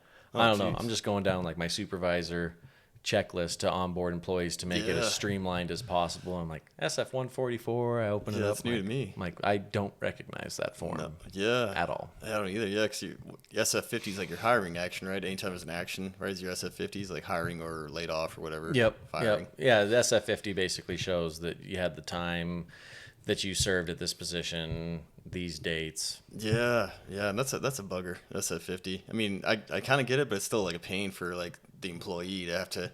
Sometimes you have to like turn in all your SF 50s. Remember back in the day, especially to prove you good time and grade as seasonal, you had to submit all your SF 50s, and that, I mean. And see, I never did that, but really? The last couple of years, I've heard chatter of that of like, oh yeah, you need all of your SF 50s. Yeah. This year, I'm thinking, you don't need all of them. Like, you just need to show, maybe your last two. Like, if you need a year, so 2 seasons as a time and grade to qualify, for the next position. I was like, I could understand, your most recent 2, if that was the same position and grade you were in, to show, yep, I have spent time and grade as this position to qualify for this. But like, why do you need to see an SF50 from when I was a GS3 if I'm applying for GS8 jobs? Oh, I know, dude. It makes no sense. Yeah. Like, you got my master record, my IQCS, so it's like, there's you have all of these years. Supporting documents. Yeah, from guard school your first year all the way up to like whatever the last class and whatever qual you were doing and fires. Yep. So like the fires you were on like last year, or me, like the stuff that Engine Boss on or IC5, it's like you have all that stuff. So it's like, It's the federal government, man. We're good at making headaches for ourselves. Oh, dude, I know, man. So like this year, after talking to Benji, he like had me like uncover every rock, and dot all my I's and cross all my T's. Yeah, something like that. Dude, I was searching to make something cooler, but that's what I came up with. Yeah. So, dude, I was fishing hard. I was like, there's a cooler saying in there somewhere. I always fuck that saying up. So I just got to talk real slow, work your way through it. That's all. But So I even like uploaded a picture of my red card, my most recent red card, with Engine Boss, IC5, IC4, all that stuff, I think it was just, I don't even know if I had IC4 on there, but yeah. And that's another pain in the butt is a red card, which we could talk at length with that about red card stuff too. In like what regard? The red card committees. I thought you were going to say in what capacity. That's why I was like kind of pausing there. Red card committees, because I don't know if that's still true, but the BLM, when I was jumping, didn't have red card committees. You got your qual, it was put on your red card.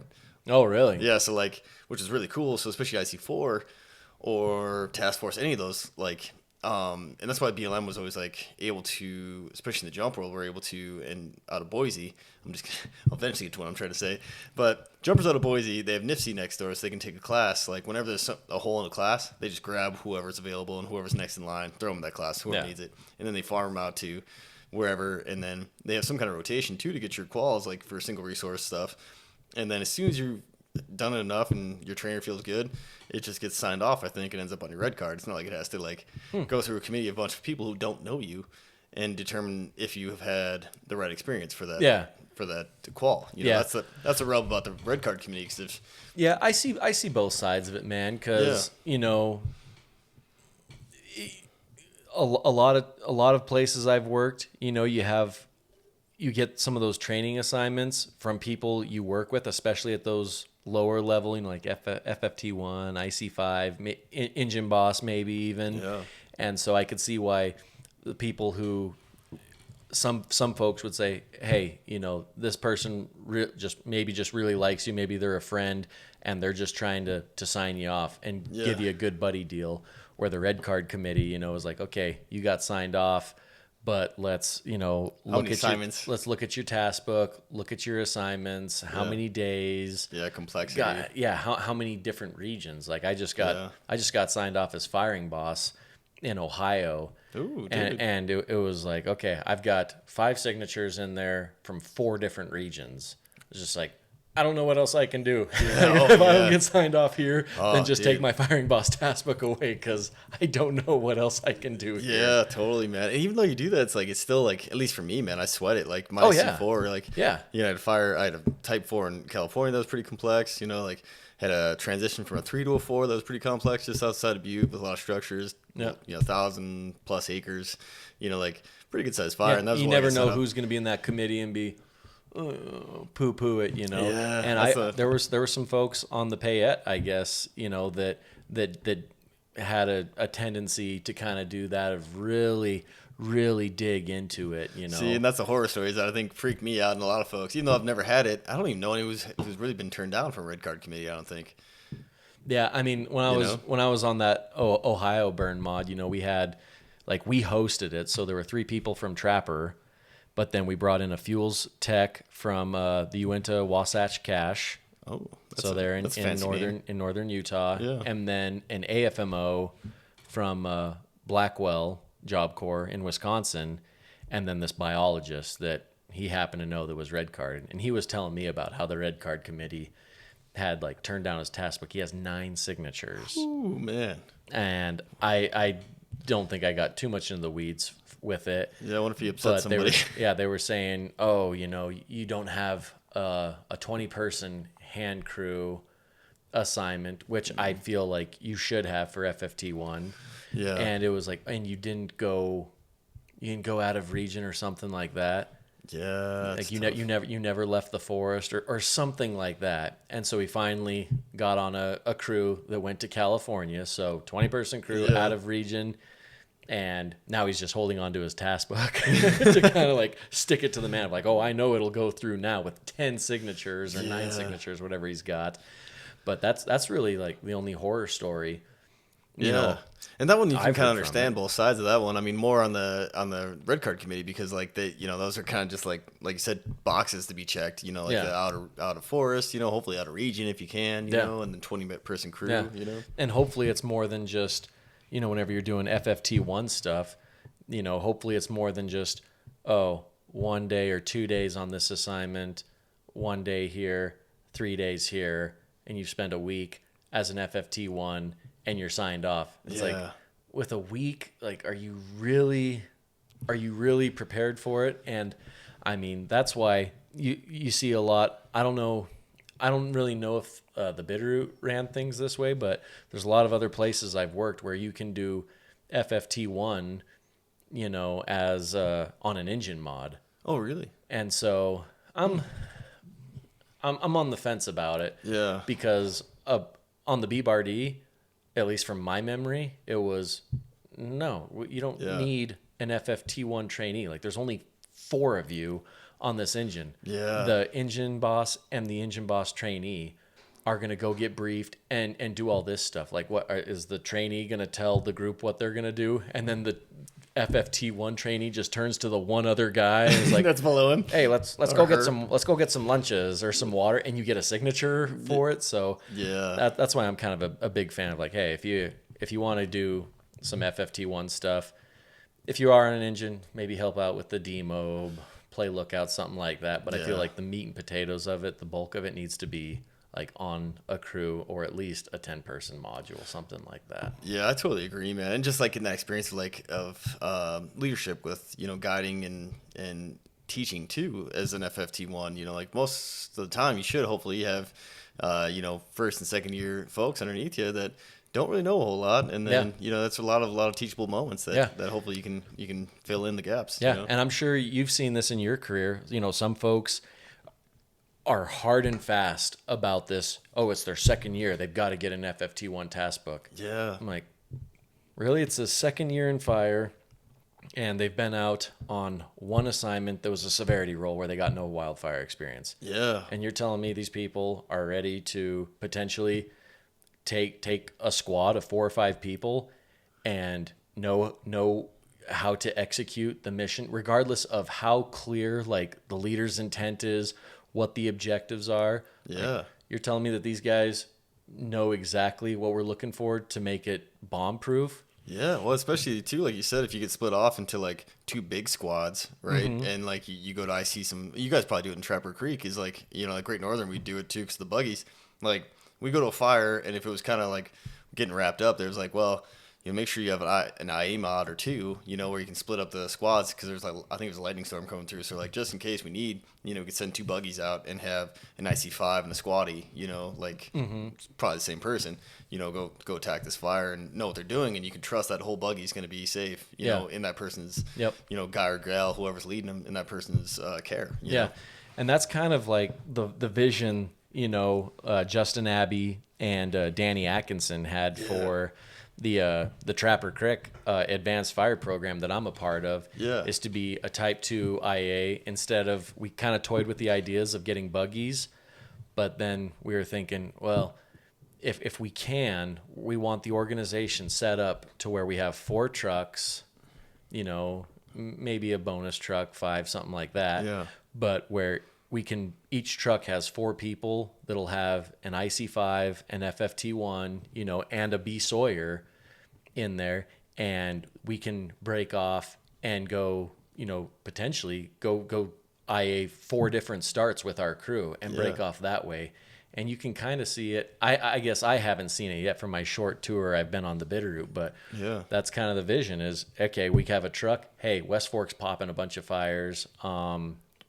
Delta Squad, you guys are going to go and take a truck up there and know that if there is another start on the West Fork, that 4 or 5 person mods, FFT1, IC5, and they got a B Sawyer on there. Yeah, dude, 100%. And like, and that would be, I think, really valuable, especially in the Bitterroot, because it seems like just about like the fuel types and the moisture that we have, like we can get a lightning bust, and like you kind of mentioned earlier, you'll have a little bit of that more of the smolder time before it might go big, even in like August. And I think the last big one that was like that, I think, was in August, where a storm just came and just spit out a few bolts, and most of them caught, and they're little, and we were able to get them all rounded up in the day. But everyone's running around all over, and like Trapper, like you said, Trapper could go out there and just like shoot out those trucks, and like punky log, single tree, whatever it might be, and then if it's that case, you have. And then if you have a bigger fire or something, that might be growing a little bit, you might be able to suck that one other truck who's only got the punky log, like, hey, you guys got that? No, we could use you over here, and then link up forces. And man, I mean, that sounds like a really good plan to me. Yeah. So be able to benefit the forest, by supplying these, whatever you need. Do you need 3 squads? So like 3 trucks? Do you need 15 folks? Yeah. Do you need just 1 squad of 4 or 5 folks? Yeah. Or like you said, if something went big, okay, we're all going to reconvene, and we're a 20-person Type 2 IA crew now. Yep. And have that structure of, okay, we got, the crew boss, the assistant, 2 squaddies, 2 senior firefighters, 2 seasonals, and then the rest are advanced fire students, to get that fire experience, to qualify them for those entry-level seasonal or even permanent jobs. So. Yeah, man. God, yeah, I like it a lot, dude. That Trapper Creek's a good program, man. I think the Job Corps in general, man, is just such a good thing, and especially, back to the college thing, it's getting so expensive these days, man. I think it's a great option. Until you figure out really what you want to do with yourself, man. At least, maybe guy or gal want to go be fireman. That's all of a sudden they like find their niche. But I think it happens a lot, at least in my experience in the Forest Service. You end up getting a little taste for fire, or maybe you're like, wow, man, I like most of this job, but it'd be nice to go do maybe something on the fuel side or whatever you might end up doing, in weeds, like something else, or civiculture, Like, I didn't finish college, I went to school for 6 years. I was like, man, I cannot figure out what I want to do with my life. I've been in school for like 6 years, switched majors 4 or 5 times. And, talking with Shane Benson, he was like, man, you're so close to qualify for a perm. He's like, you qualify for perms right now with your time and grade, your quals. You don't, they got rid of like the 401 series and stuff like that. He's just like, you can hop into a perm right now. And folks who are going to school, for forestry degrees, you would still probably outcompete them just based on your fire experience. Yeah, and so at that point I was like, okay. Yeah. And from that point on was, okay, forestry, you know, working for the Forest Service in fire was my career. Totally, man. And even if like, you know, if school was free, even like you're still, that's, you know, like you're going to school, you spend all that time not working towards a career. So, I mean, you know, the Forest Service or any, you know, wildland kind of entity like that, it's like, well, you know, you spend a few years, you're like, man, at least I could be like working towards a career in fire, you know, like, and I seem to really like this. And it seems like with most people, the more you do it, the more you're like, yeah, it's pretty cool, you know? Yeah. I feel like it's just because you're starting to like wrap your mind around things, you know, like your first year, you're just like, what in the hell is going on? How do we stop this? You know, like, something's running through the timber and you're like, oh my God. Yeah. And then, you know, then the more time you spend in it, and I'm sure it's that way, you know, in any field you go into, but you start, you know, wrapping your mind around what's going on, you know, and you're like, okay, I'm starting to put the pieces together now. Yeah, for sure, man. I felt that in the structure world too, a little bit too, you know, like, you know, something's on fire, I'm going inside this building, you know, like where the fire is, and it can burn everything around me. And, you know, that took a little bit to wrap my brain around too, you know? I mean, we have that conversation all the time at work. I mean, Catherine, you know, my old lady, like she did fire as well. Oh, yeah. And so she had said the same thing about first year, you know, everything is just, you know, mass chaos. Like, I don't know what's going on here. Yeah. And then second, third year, fourth year, you really start, you know, putting it together and figuring out, okay, it's not as chaotic as you think. It's like bringing order to the chaos. Yeah, exactly, and figuring out the processes. And also the like guard school, man, which they do it for a reason, and I don't want them to change it, but they hammer you with all the like lessons learned, worst case scenarios, you know, tragedy fires, and you're like, so I'm going out there, and this beast is just trying to get me the whole time, you know, like, and then you realize like, oh, you know, there's all these like the 10-18, you know, all these safety measures that you do and have post lookouts and all the stuff we do to make sure everybody's safe. And you're like, all right, that makes sense now, you know, and stuff still happens, which is the scary part. Yeah. But, that's the thing, man. Like that's why it's a hazardous job, you know, like you can try and mitigate all you want to, but I mean, the fact of the matter is we're boots on the ground, and nature does what it wants sometimes. Sometimes, you know, shit happens. Yeah, exactly, man. Like, there's so many stories that, you know, tree strikes or whatever, you know, like that stuff that's just like, man, I mean, just comes out of nowhere, and it happens to people who are pretty seasoned too sometimes. Yeah, like, it doesn't matter. Yeah, and that's, that could be the scary part there, man. God, what else I actually got a little cheat sheet that I wrote down. Oh, yeah? I feel like I'm passing a note just to make sure we got everything covered here. I mean, we could do other podcasts too, because I think after editing, this will probably be close to an hour and a half. But you tell me, you're the boss, man. Dude, I don't, man. I mean, you got food and stuff we're waiting for you, don't you? No. Oh, well. I mean, kind of, but I was like, hey, don't wait on me, man. Like, I'll keep you from anything. I was like, I'll get a hold of you. If you're like, we're done, it's over with, like, sweet, no big deal. I'll take care of it. I got a shitload of leftovers in the fridge. Oh, good, man. Yeah. I'm hoping my old lady's cooking for me. Yeah. Hopefully right now. I don't know. Might have to go back and cook for her. I don't know. It depends on what's going on. Might even have the nephews right now. But I guess, man. I mean, I want to keep talking to you. So we covered a lot of Job Corps stuff. I want to talk to you a bunch about that. Trapper Creek. I know we could cover more, but I also want to sit down with Justin Abbey. I talked to him last year, and talk to him and just get that other layer that's even like above us. I mean, we've been in fire a long time, but that dude's like way, you know, like I think at least he's way above us. That dude, different aspect, you know. That dude does not sleep. I mean, he constantly, you know, is scheming. I mean, the guy's just full of he's full of knowledge. Oh, dude. And I mean, he's smart. Like, he's always finding a way to make things work. Oh, and the way, like with no students out at Trapper last year, he's like, well, how are we going to get out on fires? And, you know, he's already scheming this stuff before, like, I'm pretty sure before students even left. I was like, okay, we're going to pull together a Team Rubicon. We're going to have a Type 3 team based out of Trapper. We're going to be recruiting these Team Rubicon members. I'm going to have guys who's in charge of finance, in charge of logistics, getting them out from all over the country to fly into Missoula, like putting all this together. Yeah. Oh, dude, he's got a big brain, man. Yeah. And he's got that rare trait too, which I think a lot of our mentors had too, though. Is like brains, and also a teacher, and absolutely, compassionate, for like, doesn't matter your GS level. Like, he didn't know me from anybody, and I walked in probably looking like death last year because I had that tumor. So I was like, where was this? Where? Well, this was in Stevensville. I think he was DOing for us, and last year? Yeah, I think he came over. Oh, and he was talking to Kyler about something. I thought he might have DO'd once or twice.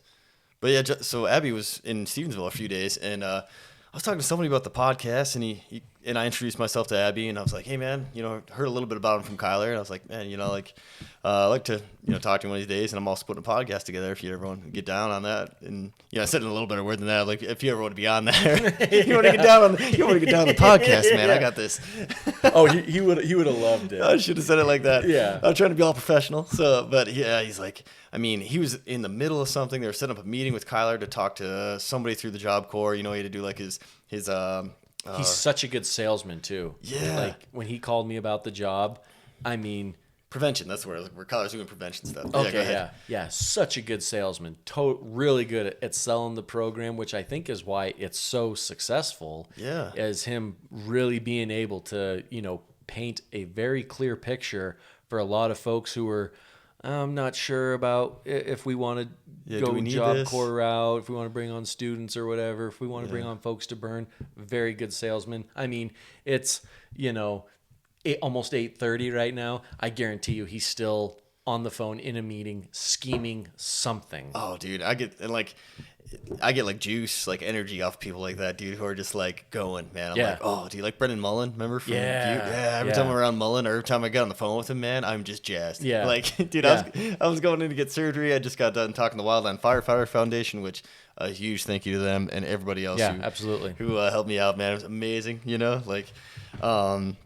which I'll probably bring up in every podcast I ever do, man. Oh, yeah, you should. Yeah, like Benji set up the GoFundMe, and like all these people helped out, and just like friends and family that helped out. I never saw this shit. Well, I was keeping on the down low because I felt bad about it. I didn't want anyone's money. So, like some people found out through Facebook, but yeah, I didn't want to tell anybody. I don't want to make a big deal of it. And it turned out it was kind of a big deal because I had to go to Mayo Clinic for it. But yeah. I don't know. I guess we could talk about that, I guess. Well, if you got a minute, so I had to go to Mayo Clinic for a tumor, and so like I was kind of on light duty. So last season was kind of just a wash for me, man. I just super lucky. I got on with Stevensville, and everyone from Steve Brown, the Ranger. Have you met Steve? No, super nice guy. I've met Warren, and I know Benji.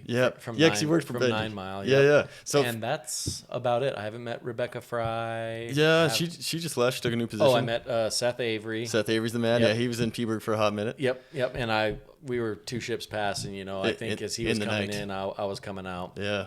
So. Yeah, man. I think the saying is right. 2 ships passing in the night. Right. Yeah.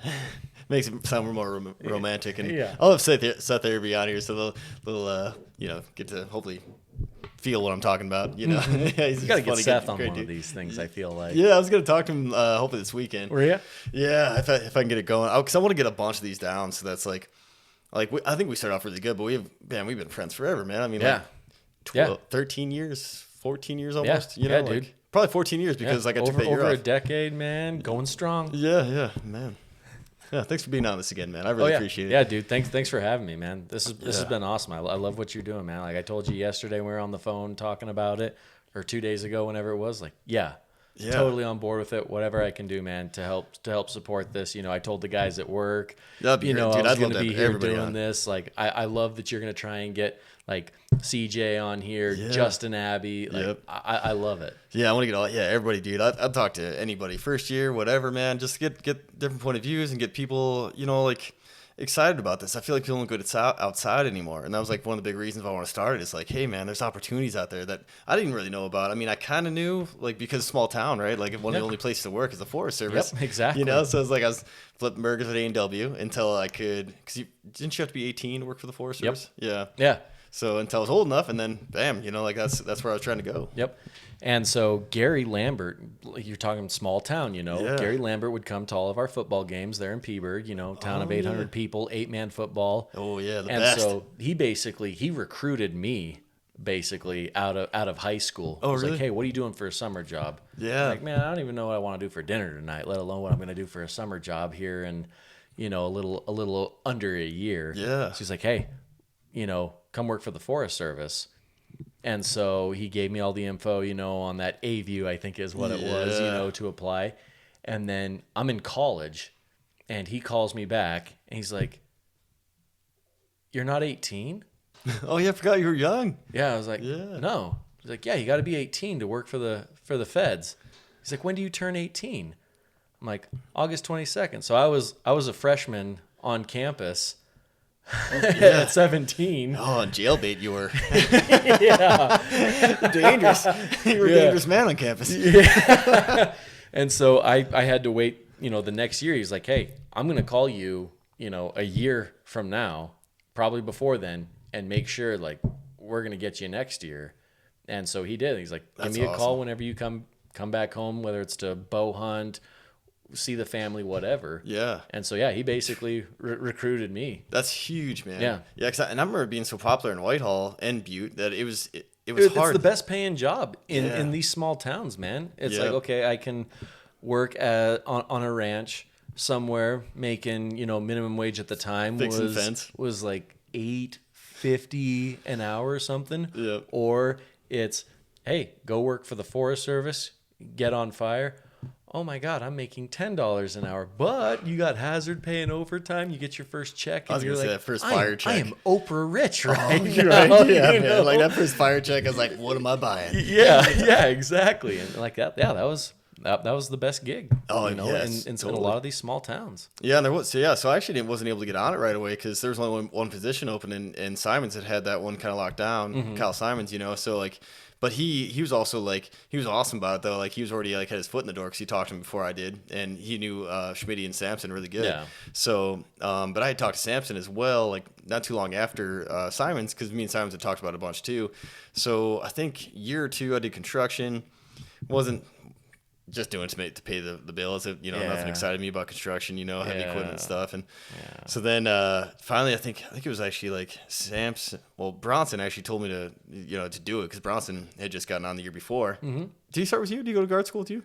Well, so whenever I first got on with the Forest Service, I didn't realize how big of a commitment it was. Yeah. And so I come on, like I said, I show up late my first day, first and only time I've ever been late. Yeah. And I'm like, oh, yeah, my parents and I, we're going to go hike the Grand Canyon.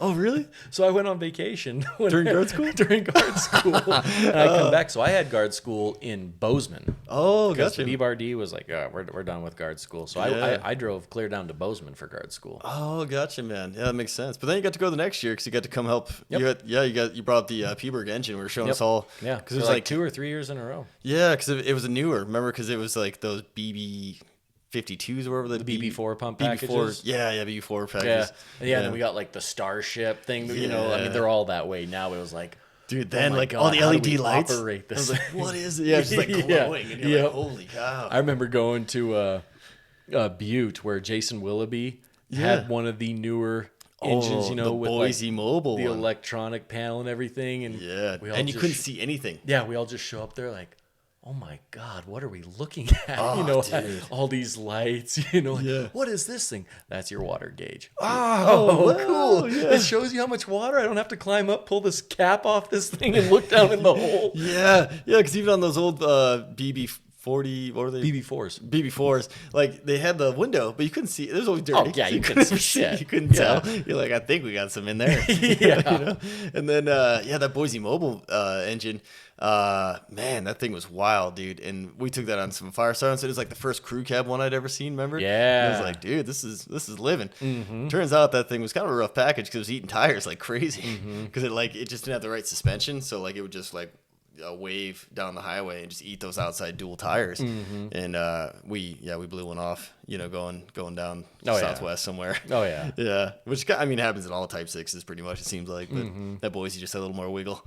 But yeah, it was every year though when I came back to the Boise, because anyone who might be listening to this or who has worked with any kind of pumps, usually you're kind of following, like, you got your inlet, and then you got your outlet. But with that Boise Mobile, as you remember, everything's covered. So you're like, you just pull these levers, and you're like, and I mean, there was like some writing on them, but you're still like, I think this works. I'm hoping this works. Yeah, exactly. Recirc, I think. I hope I'm recircing because you're like, I don't want to blow this thing up. Or just be numbered. Yeah, that's what it was. Maybe. Yeah, it was so confusing. So like every summer, even though I had some time with it, I still had to go and play with it a lot, you know, during our refresher because I was like, because even the newer ones. I don't even know what to call it, just a regular Type 6 now. You can follow them, you know, like you just, all right, so this goes back to the tank. At least they show you the access, you know, and you're able to kind of track it a little bit. Yeah, the draft hose here, you know. And that was one of the cool experiences whenever I was on the Payette, was going to the Great Basin Engine Academy. Oh, dude. And so, you know, at first I was really hesitant about it. I'm like, man, I don't qualify for a raise, you know, it's not going to make me stick out on any other applications I do. Why am I going to waste my time missing out on the overtime of burning to go do this for 2 weeks?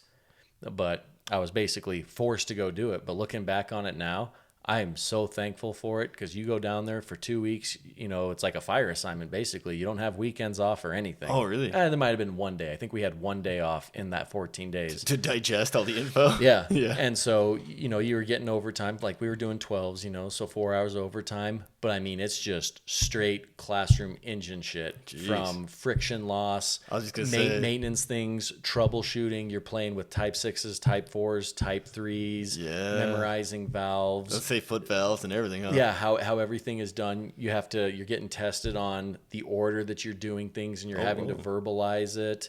And so, dude, yeah, at the end of it coming home, it's just like, I know a shitload about engines right now. Yeah. And I still like have that knowledge. We just got that brand new Type 6 engine at Trapper now. Oh, you guys have an engine? Oh yeah. How long have you guys always had an engine? No. Kind of. We had one on loan from the Lolo that I think kind of like was forgotten. Yeah. One of the old BB4 packages, like to prime it, you know, you're pulling the handle and shit. Oh, dude. No, this is brand new. I've never even been in it. Oh, really? It's so new. Nice, shiny. But it's like, I know so much about these engines now, or at least I feel I do. I hope I've retained some of the information with that Engine Academy. Man, I can't, like, I would recommend that for anybody who's like trying to stick it out in the engine world, because you do come back home with a lot of knowledge. Oh, I bet, dude. About engines. And yeah, and that troubleshooting stuff too, because like, you know, people who might be listening to this too, like if you get on a fire assignment and you can't fix your engine, you're gone. Yeah. You know, like they usually have that mechanic fellow who, you know, does your rig checks when you come in, and maybe some simple fixes he can help you out if you just need tires, like basic stuff. But like, I guess even that Boise Mobile, we had a turbo replaced on the line. It ate a turbo on us, and we were able to get back to work. But like the fix for that is you have to drive with the tow haul on. Oh yeah, hey, I did not know that. Hey, the more you know. Yeah. See, that's big information, man. See, that'd be nice because then we wouldn't have to leave it on the line, which was actually on the Wallow fire, like that you had talked about earlier, and we were on the heel of it. But yeah, so we just sat on the engine all day until I got fixed. But then the next thing that happened on that same assignment, we went to a different fire. I can't remember the name. That was smaller. It was just south of Durango, but I think it was still in New Mexico. Just under Colorado. But those Boise Mobiles had an internal foot valve, and that's why I brought it up when you were talking, because it was stuck shut. So we could fill the engine, but then we couldn't get any water out of the tank. So like we had a full tank, but we couldn't do anything with it. And then they demobbed us because there's no way to fix it. Yeah. And like that's where like those BB4s was really sorely missed, because you could replace the whole pump if you needed to, you know? Yeah. Because it even had handles, so you could take the thing off. You know? Yeah, exactly. Where's the Mark III? Damn, we're putting that son of a bitch on there. Yeah, exactly. We'll get through this assignment. Yep. You know, and what people probably don't really understand is that like that's money lost, especially on a seasonal firefighter like myself who was a student. Oh my God, yeah. Like that's, you know, that could be hundreds of dollars that, you know, we're going to float me through the school year, you know, so. And then you're going to send it in, and it could be fixed in a couple days or something, but you've already missed out on that fire assignment. You know, you're at the bottom of the rotation list, or however it works, you know. Oh, it's totally. Just like, damn. And then that one was even a bigger deal, because I think we had one of the equivalent 3 engines for the district, and, you know, you at least need to have one. Yeah, if not, they want 2, you know, because I think they usually want, like during fire season, you know, like when things are getting more extreme. And there's probably, you know, when you're at a PLL, whatever, you know, like a PLL4. Yeah, maybe PLL4, the mandatory minimum staffing is, exactly. you know, 2 Type 6s and a 5-person IA mod or something like that. Exactly. PLL5 is like everyone's home. Everyone stays. Yeah. Batten down the hatches. We're all here. Yep. Get comfortable. And I think that's what the issue too was when we came back. It's PL4 or something, and they wanted 2 engines always on the district. So like there was assignments, but we couldn't take them because that Boise Mobile engine was down for a while. I'm not trying to bad rap him. It's just that's the way it was. Yeah. And so that thing was down for a couple of weeks getting that foot valve fixed. Because you had to take the whole thing apart to get at the foot valve, I guess. Yeah. I'm talking way out of my league here, but that's from what the mechanic told us. So I mean, we had like a week or 2 of no one leaving the district, at least as an engine, because we had to keep 2. And that's that's exactly what it was. Especially with Butte Jeff, 2 districts. Our 2 stations on one district. They had a staff, so we'd have given one of the Whitehall engines, and then the other Whitehall engine stayed in Whitehall so that we'd have the coverage, So, there's no way one was going to leave at that point, So, just stuff to learn, and like you said, if you got the pump school, I don't think we could fix that one in-house, but like in something like that, like it might be a possibility. That's the thing, but it's like if let's say you're having an issue with the primer, or you need to freeze protect it. Let's say you go to on an engine assignment in Montana in September, October, and it's like, hey, temperatures are going to dip below freezing at night. Like, how are you going to keep everything from the pipes freezing and busting? Yeah, Stuff like that. I mean, we even had the regional fleet guy come in and talk about policy and just also. I can't tell you how much information you're just overloaded with. Dude, I bet, man. But it's awesome. Yeah, man. Yeah, it's such a good thing to know, especially like in our world. Even if you're not planning on being an engine too long or whatever your path may be, we're always using pumps. Yeah. Everybody uses pumps. Put the cold shit on the hot shit. Yeah, exactly. Yeah, exactly, man. So, and then I guess what I wanted to talk to you too was what's your career path going from here? So right now, I've been in this. This is my second year at this position as the foreman. Yeah. So I guess like the next logical step for me would be an AFMO position. Yeah, that's what I was thinking, but like I'm at the point now. My family's happy where we're at. I'm happy where I'm at. Like I really feel like we've got a family. Out there at Trapper. I love what they're all about. So I'm in no rush to go anywhere. And I'm a big believer too of, hey, be proficient and competent in your job, before you go looking to move on, move up. Don't see how fast you can climb, Take the time to be good in the position you're in, enjoy the position you're in, and just let the chips fall where they may. So yeah, I guess the next logical step, would be an AFMO. Nice. But I mean, I'm in no rush, and still need some quals, depending on, the complexity of the forest, the minimum quals you'll need for that position. Yeah. But yeah, now, like I'm totally set and happy where I'm at. Definitely. I could see myself doing this, for at least I'd say 3, maybe even 5 seasons. Yeah, totally. Like you said, and to tag on what you said there too is like, you are comfortable in your position right now and you've got some good quals, but you get more quals, you get more experience. And then if you stay at Trapper Creek and get an AFMO position there, then whoever backfills you, it's like, man, you are giving them such a good opportunity because all the stuff that you learned in your time there, you're like, all right, man, this is what I got. And plus you might even be definitely qualified for the AFMO position, if not overqualified. So you'll be super comfortable there too, Yeah. So it's not going to be like stressful. Yeah. And that's what I heard, from Justin Abbey was like, hey, with all the shit we have to manage out here doing AD stuff, regarding students, WBL sending students, off to districts. How are we going to feed them?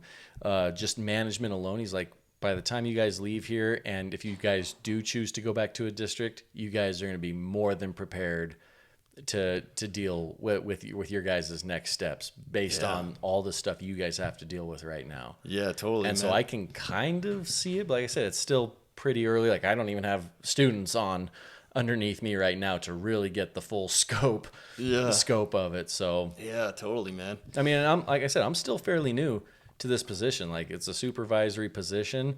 So like this is the start of my second season as a supervisor where you're having to do, a lot of the stuff I wish I had more exposure to before was like, okay, hey, I get the field stuff, operation stuff, but like the administrative side of things, That's what the I was gonna paperwork say. stuff, are all of our ducks in a row, like trying to make sure that stuff is really dialed to make sure that we're able to run as smooth as possible. Yeah, yeah, and I think they mentioned that in that ICS 300 we took, right? That like we're operationally we're sound, like S330. Yeah. Oh yeah, it was 330. What was it? ICS, whatever the I guess task force is. 300, S330. Right? S3. Yeah, yeah. So yeah, like they said, like tactically we're sound. Operationally we're sound. Like, and even mentorship in that way. But then taking care of your folks more in the like I said, the paperwork realm. The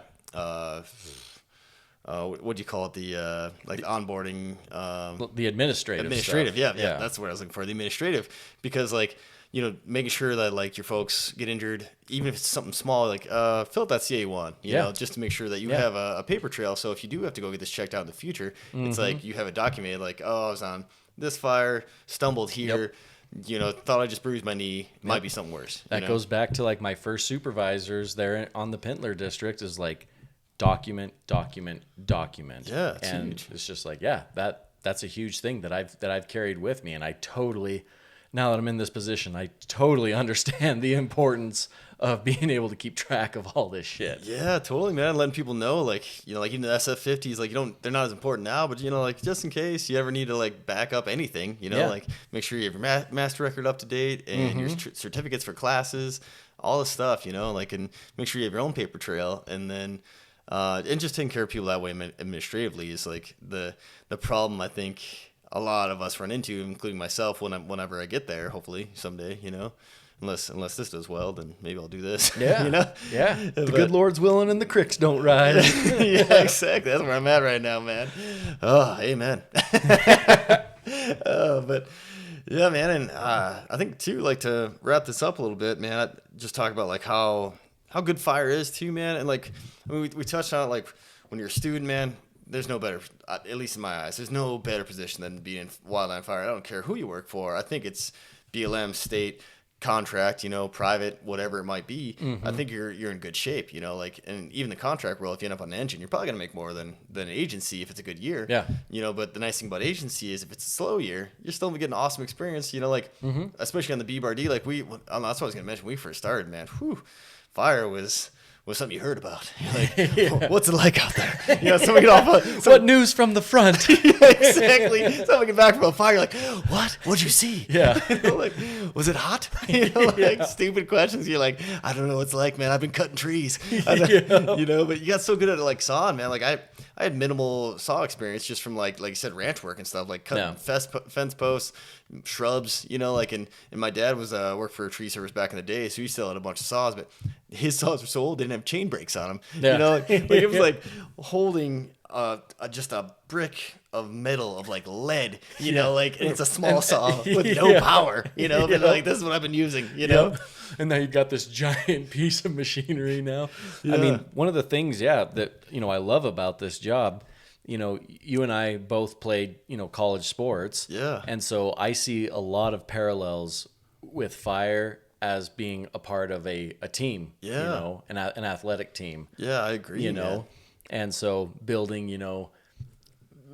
that brotherhood, that bond, with your crew, that crew cohesion. I just see so many parallels when it comes to like football or basketball. Dude, you know, and then, just the people you meet as well. Like you meet some really cool people. Like you never know who you're going to meet. Like we were talking earlier about every person you meet could potentially be a hiring manager. Yeah. Meet some cool people, some people you might want to work for, meet some people that you're like, hey, I want you to come work for me. Yeah. I mean, and you think about like our travels, man.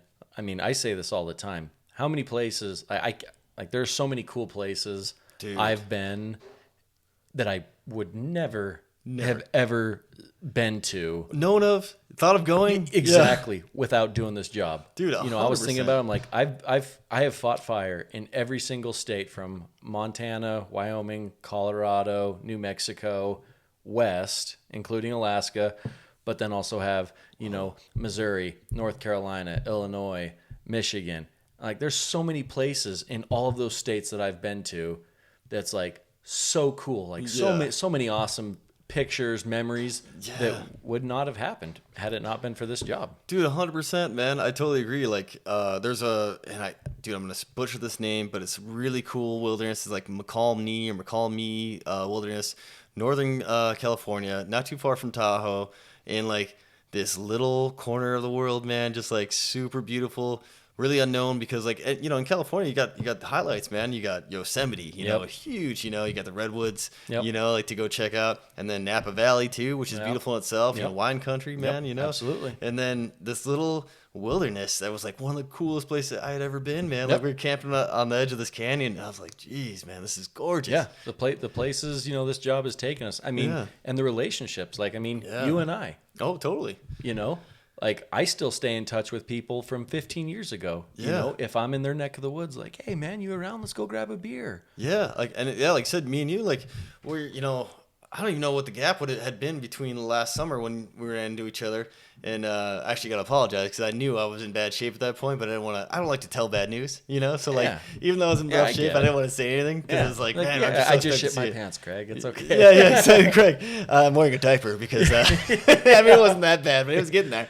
But, yeah, man, and, like, I don't even know if I knew what the tumor was at that point, which, maybe I should loop back around to that later. But, yeah, I mean, it had been a few years, I think, since we hung out a little bit at your sister's wedding, Mitch and your sister. And I think that was the last time before last year. That was the last time I saw you. So that was, at that point, last year was probably 2-3 years ago, maybe. Yeah, I'm trying to think, dude. And I was still in Idaho. Yeah, because I think when you left to Idaho and went to Beaver. I think 2018.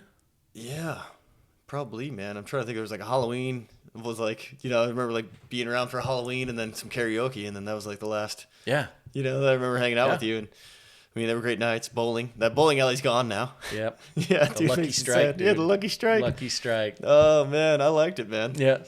And so that was a good scene, and but yeah, like, so I guess to round this back to what I was kind of getting at was that, like, me and you, we had that time off, but it was like we didn't skip a beat, man, because the relationships you build, like in I mean, so many people like Paul Monfortin, man. Like, oh yeah, I rarely see that dude anymore. But when I do, it's just like a family member. Yep. You're like, hey, man, like it's been forever. How are you? You know, it's just great. Like, would not have met Paul had it not been for this job. We were roommates. Yeah. For a while there, we still. I forgot. Yeah. Yeah, we'd go skiing together. I mean, we try and get together and go hunting. I mean, he shot his first bull elk with me. Dude, so it's just that's like powerful, man. It's like, yeah, man, like. All these people, that you're like, man, these are cool cats. Yeah. That building those relationships because of this job. And I think part of it obviously is because we all enjoy being outdoors, have a little bit of competitive spirit, to want to be active and be as good at this job as you can, so you have obviously a lot of people. Yeah. They all have a lot of stuff in common. Totally. That's what I was going to say. It's almost like a funnel for that personality type, right? Yeah. That, like you said, like sports, outdoorsy, hunting, fishing, Yep. being out in the wild. And it's not even like totally hunting, fishing. I mean, we get some people just like to be a little bit more earthy, Like, and it's like, and that's cool, man. Like, I still like you. Like, exactly. You're still cool as shit. Yeah, exactly. There's been some vegetarians, some vegans in this job, like, and it's not like they just went away. It's like there's still those folks too. And it's like you said, man, you learn stuff from them. And like, went over to Palermo's house when he was doing the vegan diet and like had a vegan dinner with him. It was the first time ever. Like, that was the first vegan folks I've ever even met. And like you said, man, I was like, hey man, I can learn something from you and take whatever you guys are cooking with because it tasted awesome. Yeah. And then bring it back to my stuff. I'm still eating meat, but like I'll throw some of your stuff into mine, like and make it taste even better. And then the loop back what you're saying with the sports too, man, like it does such a good job for like like we all have bad days, like especially 2 days in football, like hot, dying. You got through that as a team, and like you kind of help each other out, it could be dying a little bit, but you're helping each other out and motivate. Same thing with fire, you do the same thing. You got those long shifts, man. And you're just like, come on, man, let's just keep pushing, I mean, your PT is basically like your practice, your fires, like game day, baby. Is going to game day. Like I don't know. I see a lot of parallels. When it comes to athletics, totally, organized sports, that you do with fire. Yeah, and I'm constantly thinking about what Gary Lambert said at my guard school, and I think he tells everybody this, and he probably still tells people, even now. He's, to be a good leader, you got to be a good follower. And that is so true. Absolutely. That's some of the truest information I've ever had, because like you get together with a bunch of folks who, you know, whatever the GS level is, like say, you know, I'm a GS4, I don't know, GS5 or whatever. I could be like doing my crew boss thing. First time as a crew boss, and you never know who you're going to end up with. Your squad boss could be your AFMO. And you're like, holy cow, this guy's got way more experience, but I got to tell him what to do. Yeah. And, you know, like a good follower, like Gary Lambert was too. And, you know, like I think almost all our leadership, at least on the B-Birdie that I experienced, were like really good at that, where they like, they'd cue you maybe on some things like, hey man, you know, you've been watching this, you know, like you've been checking this out, you know? And they'll see the growing pains, you know, of like, hey, this guy's trying to figure it out to make those decisions. Yeah. You know, and there's some folks, you know, that get really frustrated with that. And it's like, I cannot emphasize enough. Like, you have to be a good follower to be a good leader. Yeah. Like, if you're just going to get frustrated watching these guys be in the same position, you know, you were years ago, like, if you can't follow, what the hell are we doing here? Yeah, dude, I totally agree, man. Are you still hearing your voice all right in your headphones? Yeah, I think so. All right, I'm just making sure. Mine just feels like I'm just overpowering right now. Really? Yeah. You're volume's down. Dude, you're perfect. Oh, good, man. Oh, we're about the same. Actually, we're like dead nuts the same. Yeah, dude. So yeah, good. like I said, I think it's awesome. Nice, man. And to tag on too, like what you're saying with like the team and just kind of the team component of fire, is that this winter, you know, I played, you know, hockey poorly. Yep. Really bad. Not great at hockey at all. But my team was mostly wildland folks. Yep. And there's a few people that are just athletes, but like it was awesome because like we kind of had like a co-captain between Shannon and Jonah, and they did a great job of like vibing off each other, and then like people giving like little nuggets, like, you know, and if someone saw something, they'd be like, all right, hey, you know, like as soon as there's a break between periods or whatever, maybe someone's called a timeout, whatever it might be, they'd be like, all right, guys, you know, and they gather up like they're the captain and kind of fill in that role for a hot second, like, this is what I'm seeing, you know, like let's keep attacking this, you know, this is what's going on here. And I think that kind of played off of like the fire world, because like that happens all the time in our world. Absolutely. You know? Yep. Like squad boss comes up and tells you something, you're like, oh yeah, hey man, yeah, well, heads up for that, you know. Or like, you know, like if Lookout's getting wins or something, I guess that's not as applicable as a game, but you know what I'm saying. Yeah. I mean, that's a big indicator for me too about, you know, now that I'm in this position, is who's kind of getting ready for that next step up. Yeah, who's seeing, thinking? like, can you follow? Like, you want to be in a leadership position, but maybe before I grant you, you know, that privilege, not a right, but the privilege of being in a trainee role, you know, throwing you that training assignment, that bone. Yeah. Like, maybe I'm going to throw you in a lower role than what you're used to first, and see if you can follow. Yeah. Before I allow you to go lead. Yeah, exactly. That's a big indicator for me, because I'm such a firm believer of that. Yeah, exactly. Like see how you take orders, you know, before you start giving some orders, and I think that's huge too, because then you figure out how to maybe relay those orders in a better way, instead of talking down to somebody or just talking like at them. You're like talking with them, like, hey, you guys want to get that Mark III going and fill up that porter tank, and like let me know if you need anything. Yeah. And you know, and like, and depending on who you know, if you don't know them, you might just say it that way. But if you know, like they haven't really messed around with like, you know, Mark IIIs or whatever, you'd be like, you guys good here? And let me know if you need anything. You know, like, you guys want some tips on this? Because, you know, I've wrestled a few of these Mark IIIs before. Yeah. You know, so like, you know, or, you know, like maybe they gave you a pumpkin and not a porter tank. They don't notice, and they're trying to get this pumpkin set up on a hill. And you're like, that's never going to work. But, you know, they don't know, because they're like, man, I'm just doing what I'm told. You know, and it's like Gary Lambert says, you're ignorant. It's not a bad thing. It just means you don't know any better. Yeah, man. That was great, Gary, too. Yeah, I've been working on it for years. Oh, dude, it's really good. I think if you got a little bit more of a horseshoe in there, you know, like chew. Yeah, I quit chew, so. Oh, yeah, not a bad plan, man. Yeah, as you can see, I'm still doing the nicotine, the Zins. Yeah. I don't know if it's any better. I don't know either. I mean, maybe it's not shredding your lip up as much, right, and all that. Yeah. Yeah, whatever, like chemicals, supposedly. I mean, violent hiccups, though. Oh, really? From the Zin? Yeah. Thankfully, like I said, I'm kind of washing it down with this. Otherwise, we'd be in like our 8th break by now, because I'm just going. Oh, really? Yeah, just hiccuping like crazy. Well, yeah, like this makes me burp a little bit, this kombucha. So it's like I lean back. Yeah, it's fermented, man, right? Yeah, exactly, man. Yeah, the real stuff has a little bit of alcohol in it, but this stuff seems to go down pretty good, man. It's got like the old mushroom elixir in it. Adaptogens. I have no idea. Oh man! But I will say, thanks for bringing this Black Rifle Coffee Company drinks for us, man. Like, hitting the spot, dude. Yeah, they had a little discount, and like I said, my brother-in-law Ricky sent them. A little shout out to him for helping supply the podcast. Yeah, man. when you busted those out, I was like, oh my god. Yeah. Baby Jesus, thank you. yeah.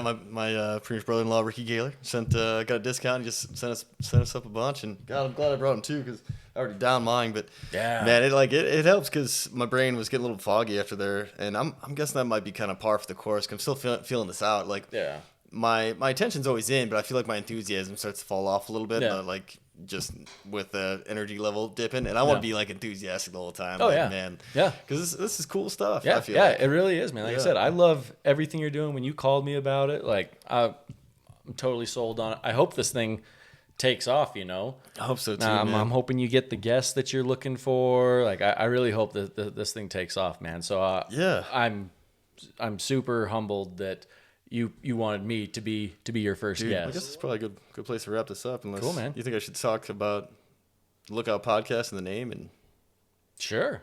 Yeah, I think so. Yeah.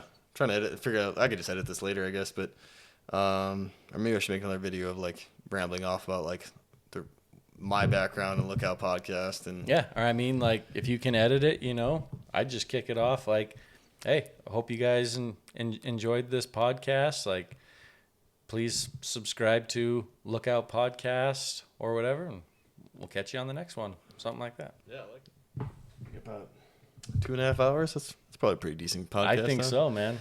Well, thanks again, man. Yeah, I really dude, appreciate shut you her doing down, this. brother. Yeah, I think find the right button here. Would it be stop? Yeah, I think stop, or I think you hit this. Or would it be record? Because this is record. My eyeballs are floating.